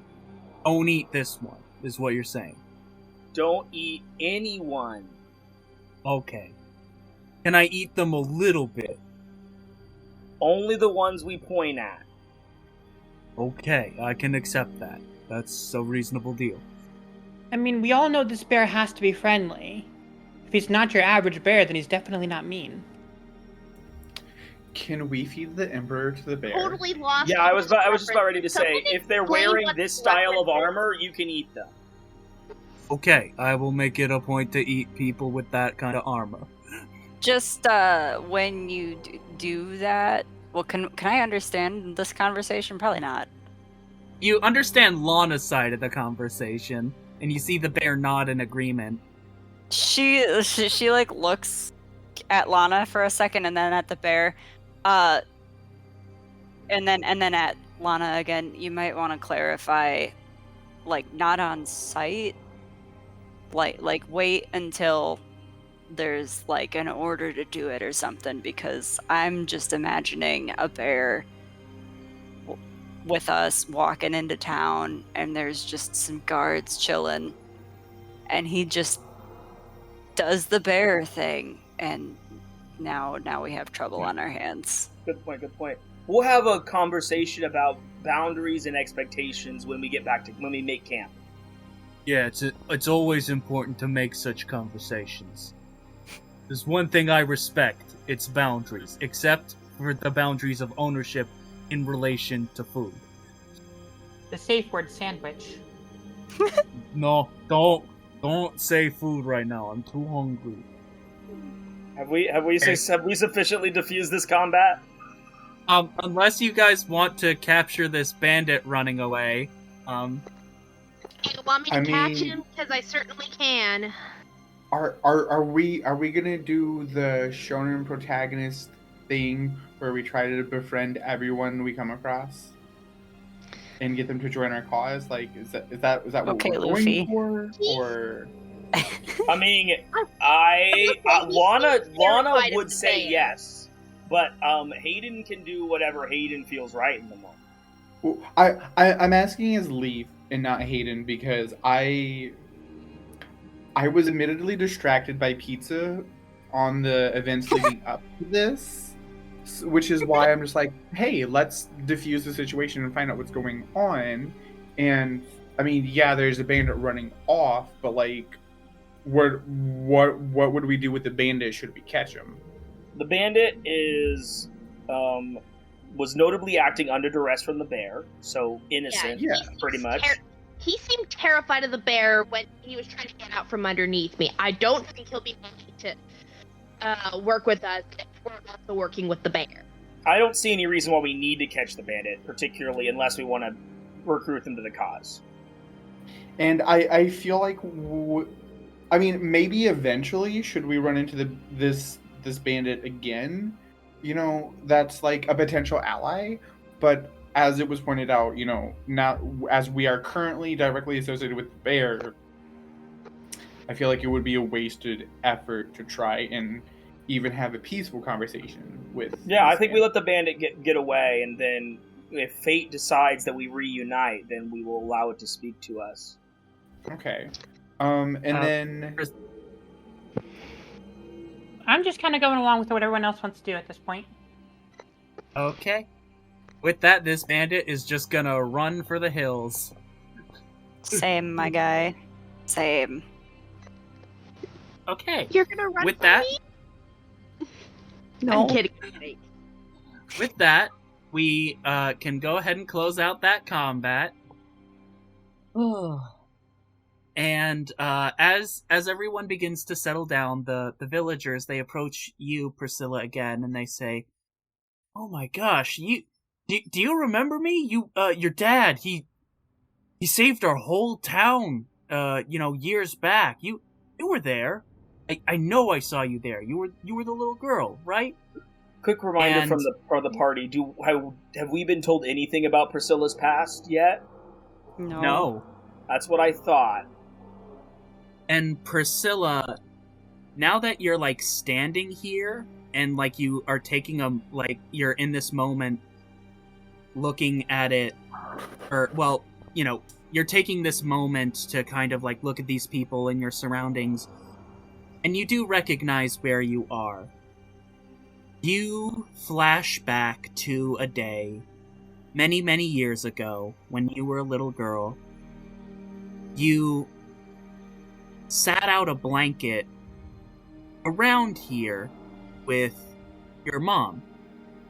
You, your mom, and your dad, you travel around quite a bit at this point in your life. You don't exactly know why, but you're never really worried about it. Your mom can always cook wonderful food, and your dad always protects you. So it's, while you travel around a lot, it's kind of almost a carefree life. And you flash back to this moment when you're kind of sitting on the edge of the blanket because you're not allowed to get off to approach when your dad is fighting someone. And you see near the edge of the forest, your father is under the foot of a giant in full plate mail who is trying to like stomp down on your dad, and your dad is like kneeling and he's struggling, but honestly, like no matter how much of his weight the giant tries to put down on his foot, like he's jumping up and pressing down as hard as he can, your dad doesn't move either way. And he's actually when you're looking back on this, he's hamming it up. And he's like, oh dear, how could I ever compete with the strength of this giant? What will I do? And watching your dad fight is almost like your version of a Saturday morning cartoon. And that all you have to do is say the right words of encouragement, and your dad will instantly win the day. You can do it, Dad! You got this! Oh, what's this? This incredible strength begins to surge within me! Use the power! I will use the power! And as he stands up, he throws this giant 20 feet up into the air, and it slams down on the ground with a massive thud that rattles the earth even beneath your feet. And this giant, groggily, he leans up. He's like, "What the heck are you?" He's like, "Well, it's time to finish off this evildoer." And your father pulls out his gleaming sword. This beautiful great sword with this sort of marbled steel pattern that glistens like starlight. And with a single slash, he instantly decapitates this giant. I start clapping. He bows to your applause. You That got is him, some Dad! freaking trauma. What is this, You a got him! 4-year-old whose casual entertainment is beheadings? That's right, I defeated the monster. No need to investigate that further in terms of how traumatic that is. You're My right, dad's Priscilla. so brave and so strong and such a big hero. Well, I don't know about that, but I know I couldn't do it without your encouragement. And he kind of ruffles your hair. I grow up to be just like you one day, Dad. Oh, I know you will, but you gotta eat your vegetables. Oh, even the spinach? Even the spinach. Especially the spinach. How else do you think I got so strong? I And bet that giant didn't eat the spinach. Oh no, he felt like a guy who didn't eat his spinach. And it's at this point that, like, you see, like, these villagers approach you and they're like, Sir, that giant has been terrorizing us for years. How are you this strong? Who are you? Hey, the name's Aiden. No need to worry about the giant or anything. It, disturbed our picnic, and before he can, like, finish his sentence, they, like, cut him off, and they're like, we need to honor our hero! And they're like, yeah, wait, he said they're having a picnic. We all should have a picnic. And they're like, and Aiden's like, guys, that's not what and before he can say anything, they're all like, from this day forward, we will have picnics every day at this village. And the villagers, like, go cheering and running back home to get their picnic supplies. And your dad just kind of sighs, exasperated, and he's like, oh, gosh, again. And it's at this point your mother steps forward. Do you remember what name we decided to give her? Let me grab my notes real quick. Okay. I did not have my notes open. Where is... that would have been Aiden and Cadence. Cadence. A lovely name. Cadence walks up behind your father and says, well, it seems people can't help it. You go around slaying powerful monsters. Sooner or later, they think you're some kind of hero. And he says, Cadence, I didn't start this whole thing because I wanted to be a hero. I just wanted to protect you two. Oh. Isn't your father the sweetest, Priscilla? He is. He's such a strong, big hero.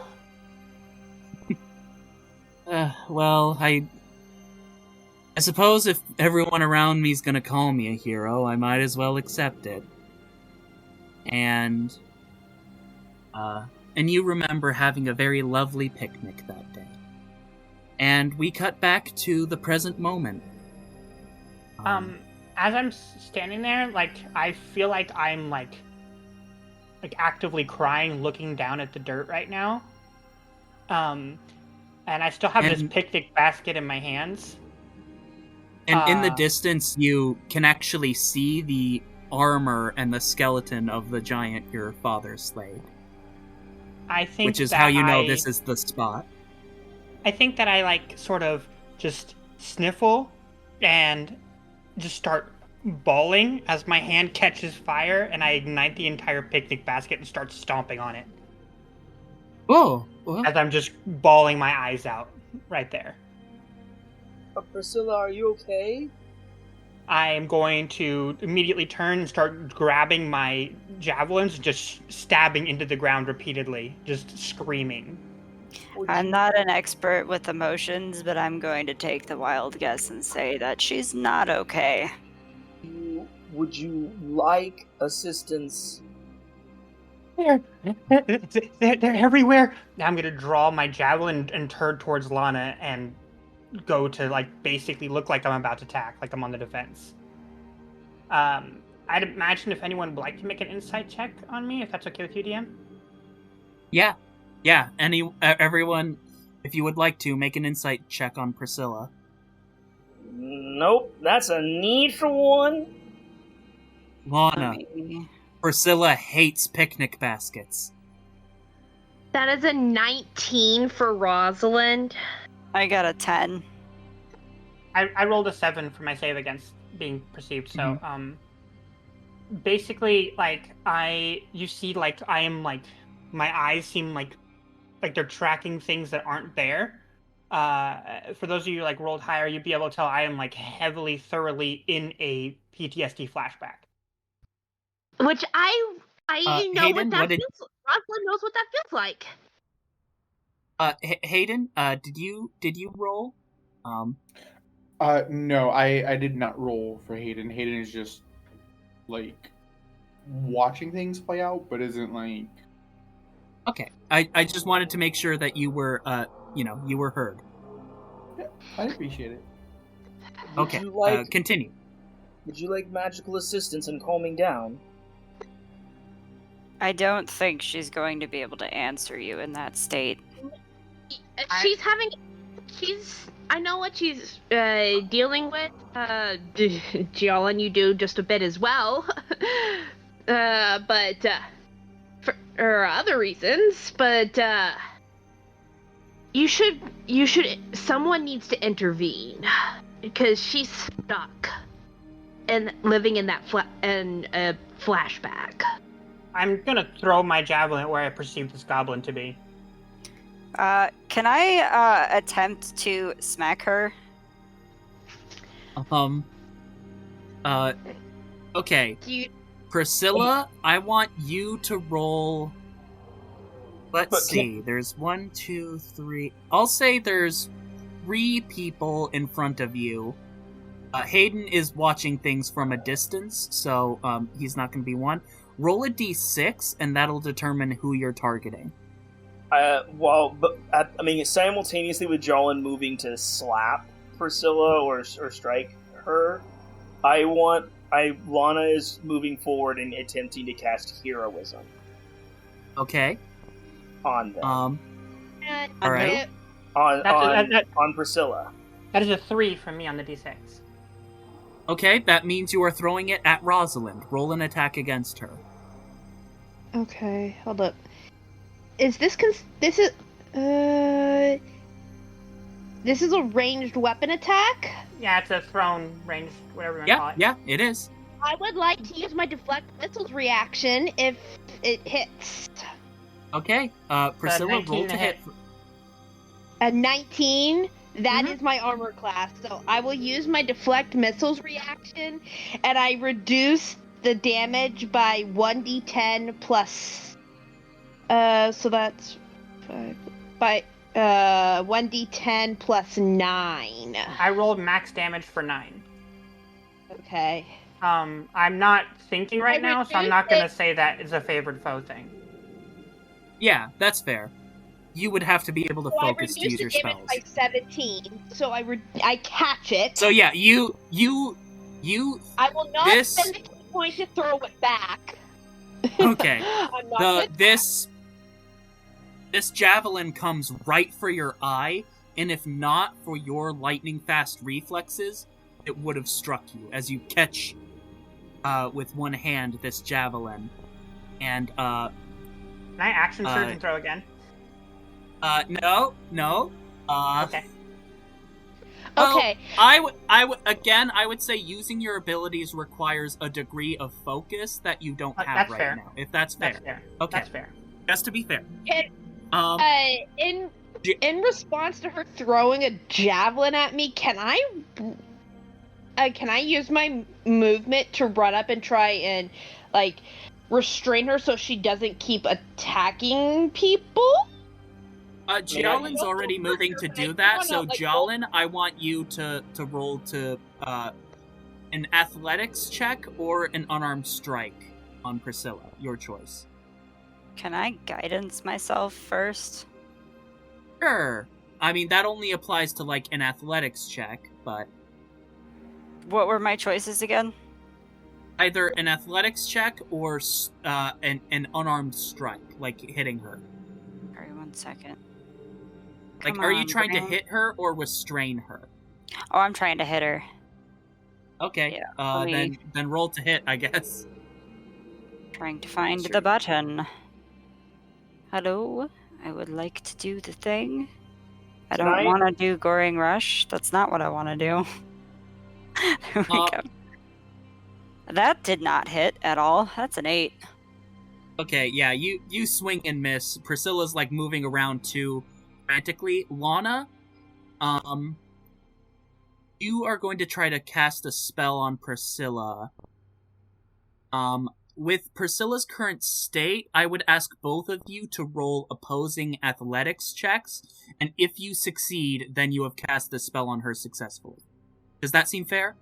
Sure. Please roll low. Okay, dirty 20. That's a 15 for me. Yeah, so you are able to, even though she is flailing, you manage to grab hold of her and subdue her just long enough for you to cast this spell on her. And Get away heroism- from me! Get away from me! I'm gonna cast Heroism. You gain 4 temporary hit points and are no longer able to be frightened. Priscilla, as this spell begins to wash over you, at first, in your fear, you think of it as some kind of like poison that this goblin has infected you with, and you grab your arm, not sure what you plan to do about poison injected into it, but you gotta do something. But then, as it begins to wash through you, you notice it doesn't feel like that. It doesn't feel painful or numbing or anything like that. Instead, you feel this strength, this certainty, this resolve. The same kind that your father had when he stepped out to face whatever monster was going to attack you or your mother. And you feel it. At first, it's an outside thing coming into you, but then you feel your own heroism, your own inner strength begin to rise to meet it. And you begin to calm. You don't feel the physical effects of fear anymore. Your flashback is ended. You're in the present moment. And you're alive. You curl your toes and uncurl them. You tighten your fists. You untighten them. You breathe in. You breathe out. You're here. You're here. What happened? I'm not sure what happened. You just looked... I don't know. I don't think I can take it away from you completely, but I could help you be who you are, not whatever that was. Priscilla? My dad, my mom, and the village, the fire, the laughing, the sounds of nails on wood. The laughing. And I'm kind of like look down and see the ashes of the picnic basket and realize what I did. I will walk up to you, Priscilla, and hand you back your javelin. Oh, oh my god. It's I'm so okay. sorry. You didn't hurt me at all. I caught it out of midair. Thank goodness for good training. But the look in your eyes is one that I also recognize. I'm gonna flash a smile to Rosalind and see everyone that's over there that I had talked to before all this happened, and I'm going to like bow and say, I'm so sorry. Please let me, and I'm gonna pull out 2 gold pieces from my pouch. Let me repay you, please. I'm so sorry about your picnic basket. Oh, no. It's alright. We'll accept this, but know that you don't owe us anything. Your father set us free, and that's more than the Empire has ever done for us. I'm sure he'd be glad to know you're still experiencing that freedom. Were you still here? They get a, saddened look on their face when they're smart enough not to ask you about the details or anything, but they pick up just on those words that he has passed. And they don't push it any further. They nod, they thank you, and they will return home. They don't want to bother you any more than they have. Hey, Priscilla. Priscilla. I'm gonna kind of sit down on the edge of the rails with Solana and just kind of wait for people to approach me, like I assume they're going to. Priscilla, what would you like for dinner tonight? Huh? What would you like to eat this evening? Your choice. My choice? Oh, I haven't thought about that in a long time. I'm gonna kind of just be quiet for a little bit, as you all can tell that I'm still thinking, reflecting on all that stuff. Just let me know when we get to the next town. I'll buy whatever we need for it. Hey, Priscilla. I'll walk over to you and I'll sit on the other side of you. You're in the middle between me and Solana. I'll look over at you and because of some of the teachings that I've received, I've learned some meditative techniques that can help with healing from your past. Perhaps if you're interested, I'll teach you what I've learned. See if we can help with whatever it is. It seems like it's related to your dad, but I won't push for more details unless you want to talk about it. Because if you just let it sit there and fester, if you keep trying to suppress it instead of working through it, this could happen again and someone could get hurt. And I don't want to see that happen to any of us. So I'm willing to help you if you'd like. It's probably worth noting at this point that Giallan is corralling people away from Priscilla and Rosalind. I don't want to hurt my friends, but I can't lose the edge that I trained so hard to get. Don't think of it as losing an edge, but gaining some sort of meditative technique so that it doesn't eat you alive from the inside. Already has. Or at least lessen the damage. Lessen how much it is able to affect you. It's not very hard. It involves getting a clear mind and taking deep breaths and trying to balance out your own ki. And if you ever find that you're having a hard time with extra frustration or pent up energy, you can always spar.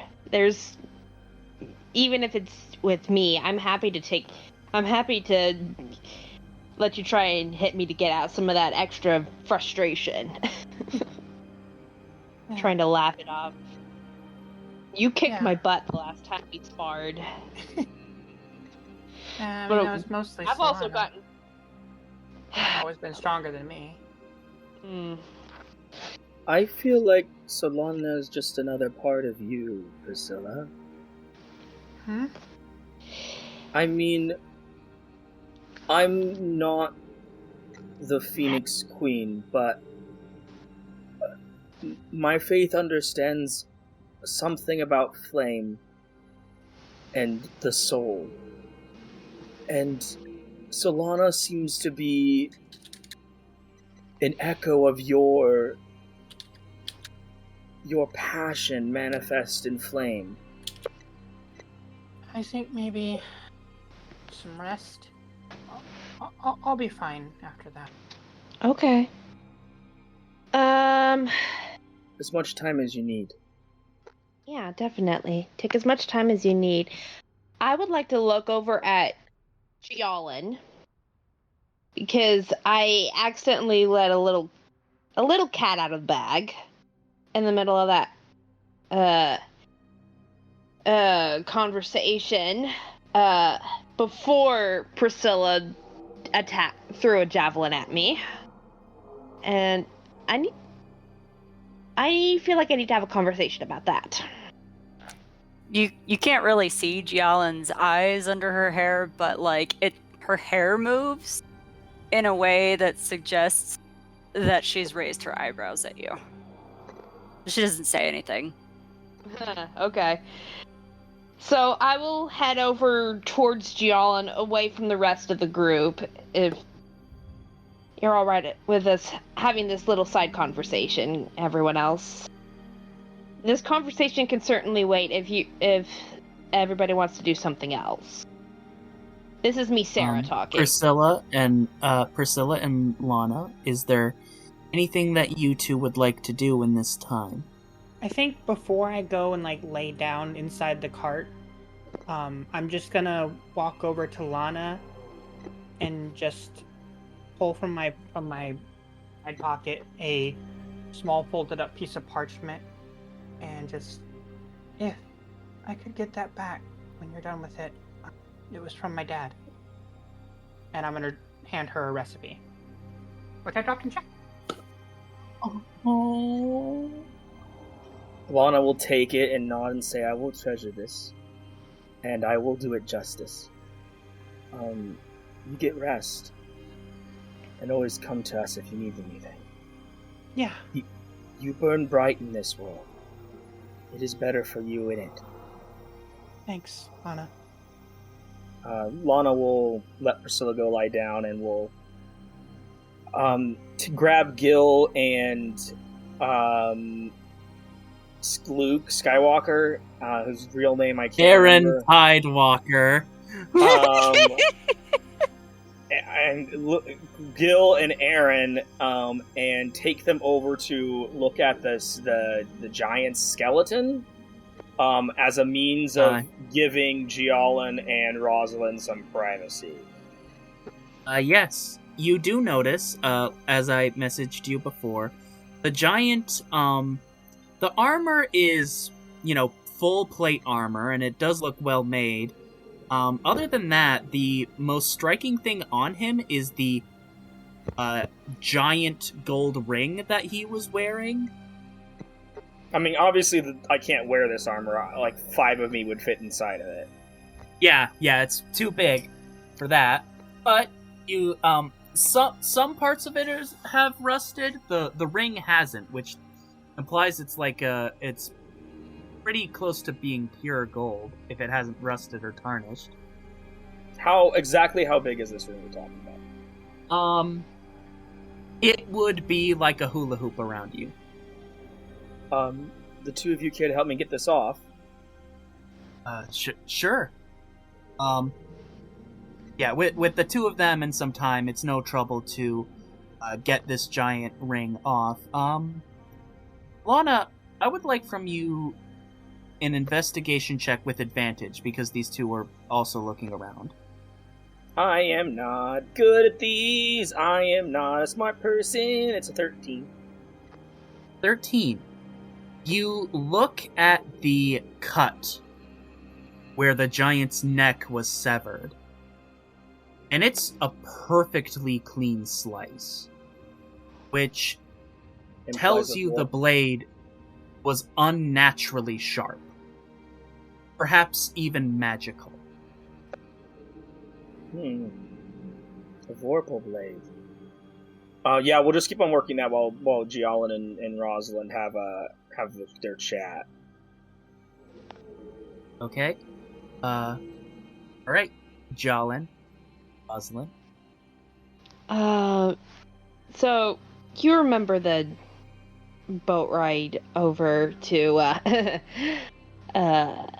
what's it called? Cliff? Fogcliff. Yeah, I remember that. That It'd was be kind of really- weird if I forgot. I feel What like about it's it? more. So, two things. One, what I remember starting out in a dream that was really good, and but let's not focus on the good part for right now. And then it got altered into a terrible nightmare. This has been plaguing me for months now. And you and this little a little girl minotaur showed up, I think, or something like that. Showed up right in the middle, like at the end of my nightmare. And I feel like if I don't talk about it with someone, the same thing that happened to Priscilla might happen to me too. It certainly And- seems to be of a similar intensity. She's recalling what happened when she found Rosalind. So the guy that you saw standing before me, I don't know his name. I don't know very much about him. And except the fact that he is the leader of a group known as the Silver Talon. And this group, they like to go to like grave sites and places where potential magical artifacts can be, and just try and take the items for themselves and make a profit off of it. They are ruthless, and they don't care about collateral damage. So they'll do whatever they have to do to get what they want and make a profit.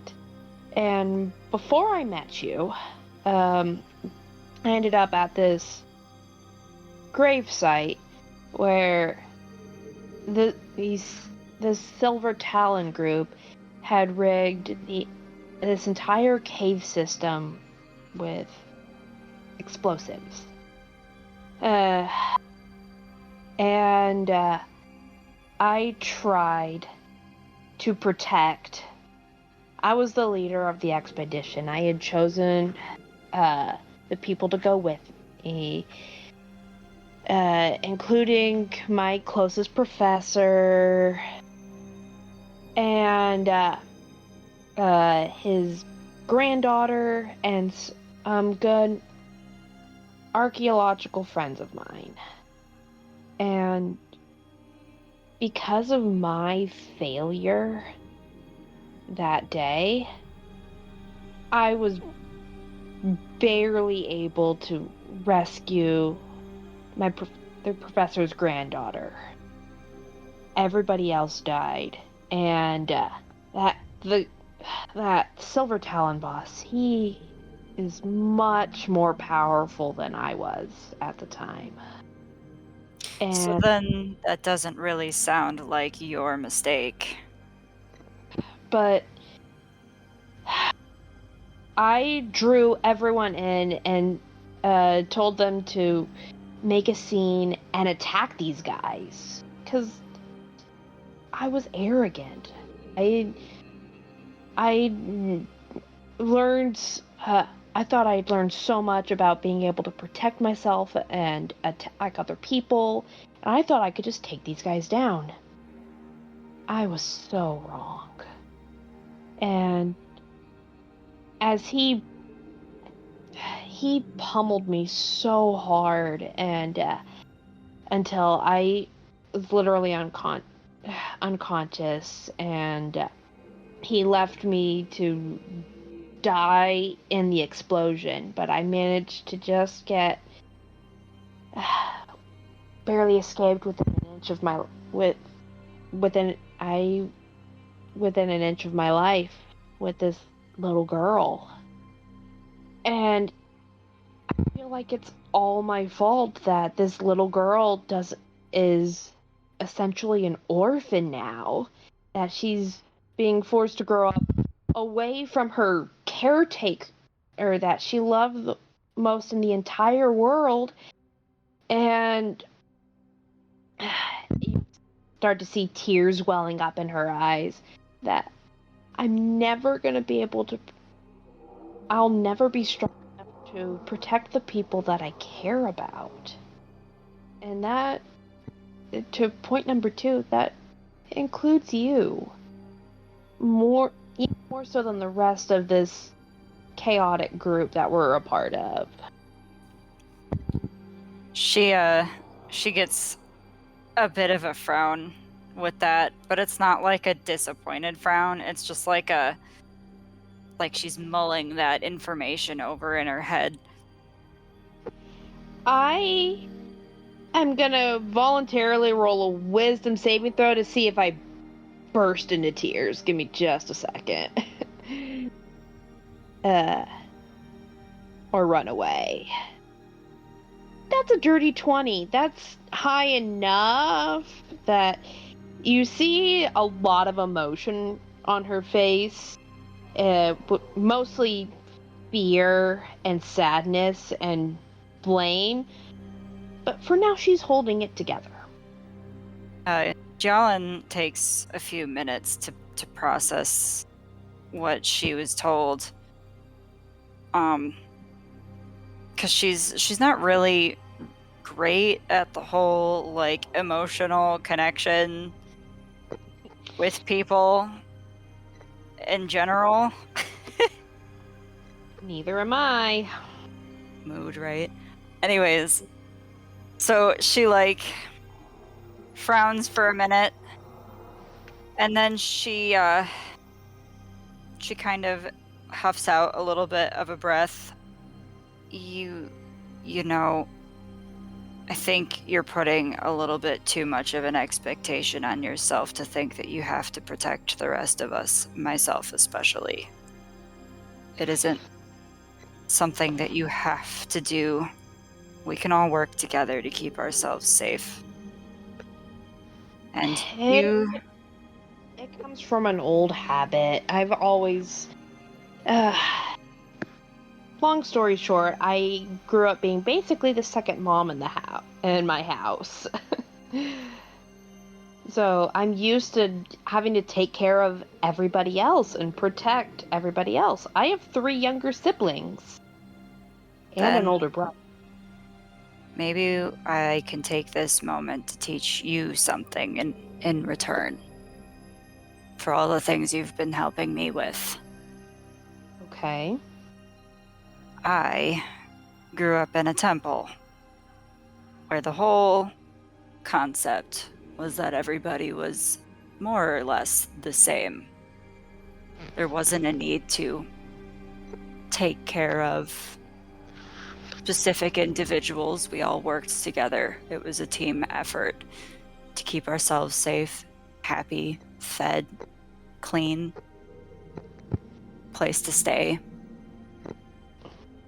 And when you find that space, when you realize that the people around you are probably as strong as you are, that burden is so much lighter. You can just focus on keeping yourself safe. I feel like I'm already pretty good at keeping myself safe. Did you see? She, like, laughs a little. I mean, yeah. What I did with Priscilla? And her javelin? I didn't think I had that in me, but mind over matter, I guess. My point is you don't have to hold yourself to that responsibility because it will hold you back. Why do you think it would hold me back if I wanted? When you put other people and their safekeeping above your own, you put yourself in danger, and you can't help anybody if you're dead. I feel like I should have learned that lesson already with what happened with that cave collapse, but apparently not. Okay, I will try to not put as much of a burden on myself. She smiles a little bit at that. Fine. Okay, but on to the other thing.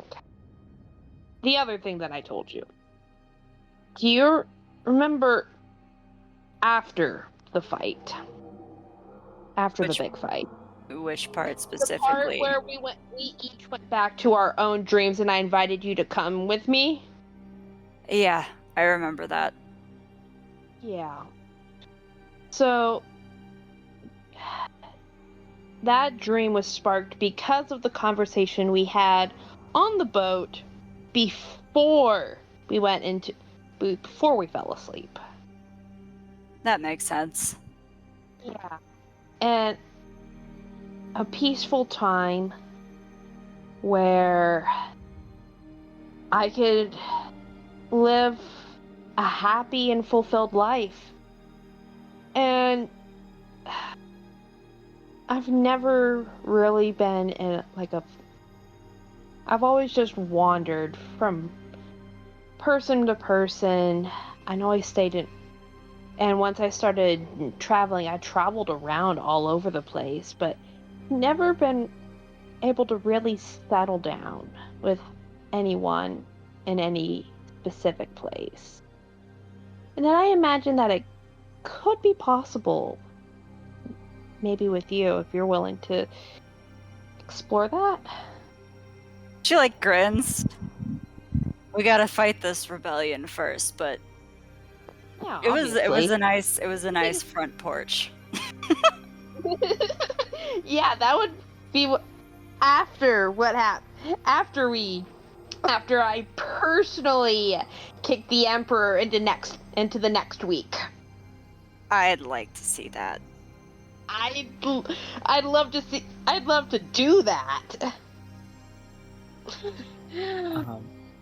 But Taylor, there is one other. Oh, go ahead. No, you go ahead. No, you go first. No, I you. insist. No, you. There is one other. There is one other thing. When we were in Fogcliff, you remember that we spoke. I went with Hayden to be a backup person to get more people to work on Hayden's ship. Yes. Well, the guy that we talked to, you remember Robin, right? The four-armed guy? Yes. So it kind of seemed like when we were interacting with each other, especially right after Hayden was kidnapped, I ended up being stuck at the bar with Robin, having to fight off some guys that had stayed in the bar. And okay. I got a little bit beat up in that, but it seemed like he was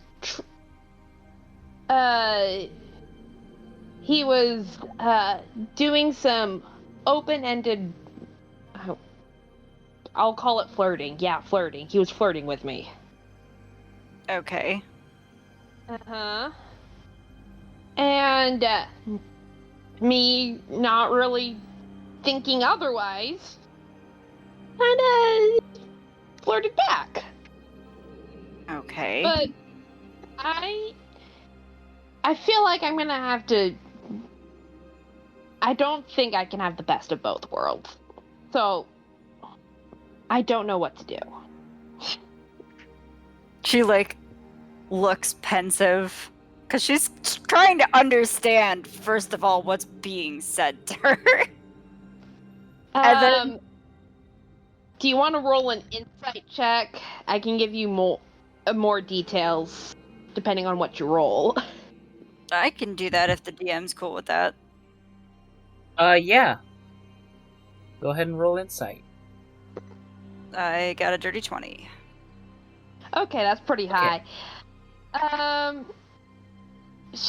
You can see that she is Rosalind is definitely interested in you and pursuing seeing what could happen with you. But she doesn't think that she's not sure if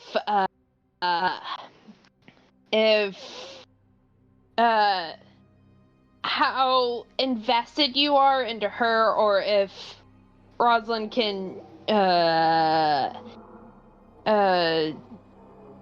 kind of pursue both sides and see which one works better. I think what she's trying to figure out. And I think it's on this particular note that Lana calls you both and tells you that dinner is ready. Okay. Sorry that took up so much time, guys. Important conversation. My first time trying to have a romantic D&D character. Or at least not a romantic. So what about All right, everyone. Dinner's ready. It smells delicious. Is that bear still around? Yes, the bear is here. Okay. Okay. I will portion out some for each of my companions of the dish that Priscilla requested, and I will give a triple portion to our bear. It's pronounced Komarad, right? Correct. Komarad. Priscilla, as you bite down into this Komarad, a recipe from your dad that your mom had to make for him because he was so bad at cooking. It tastes just like it. And it hurts. And it also fills you up so completely with joy. This is really, really good, Lana. Thank you. I'm glad you enjoy it. And I think that is where we are going to call it for this episode of Myth, Magic, and Might.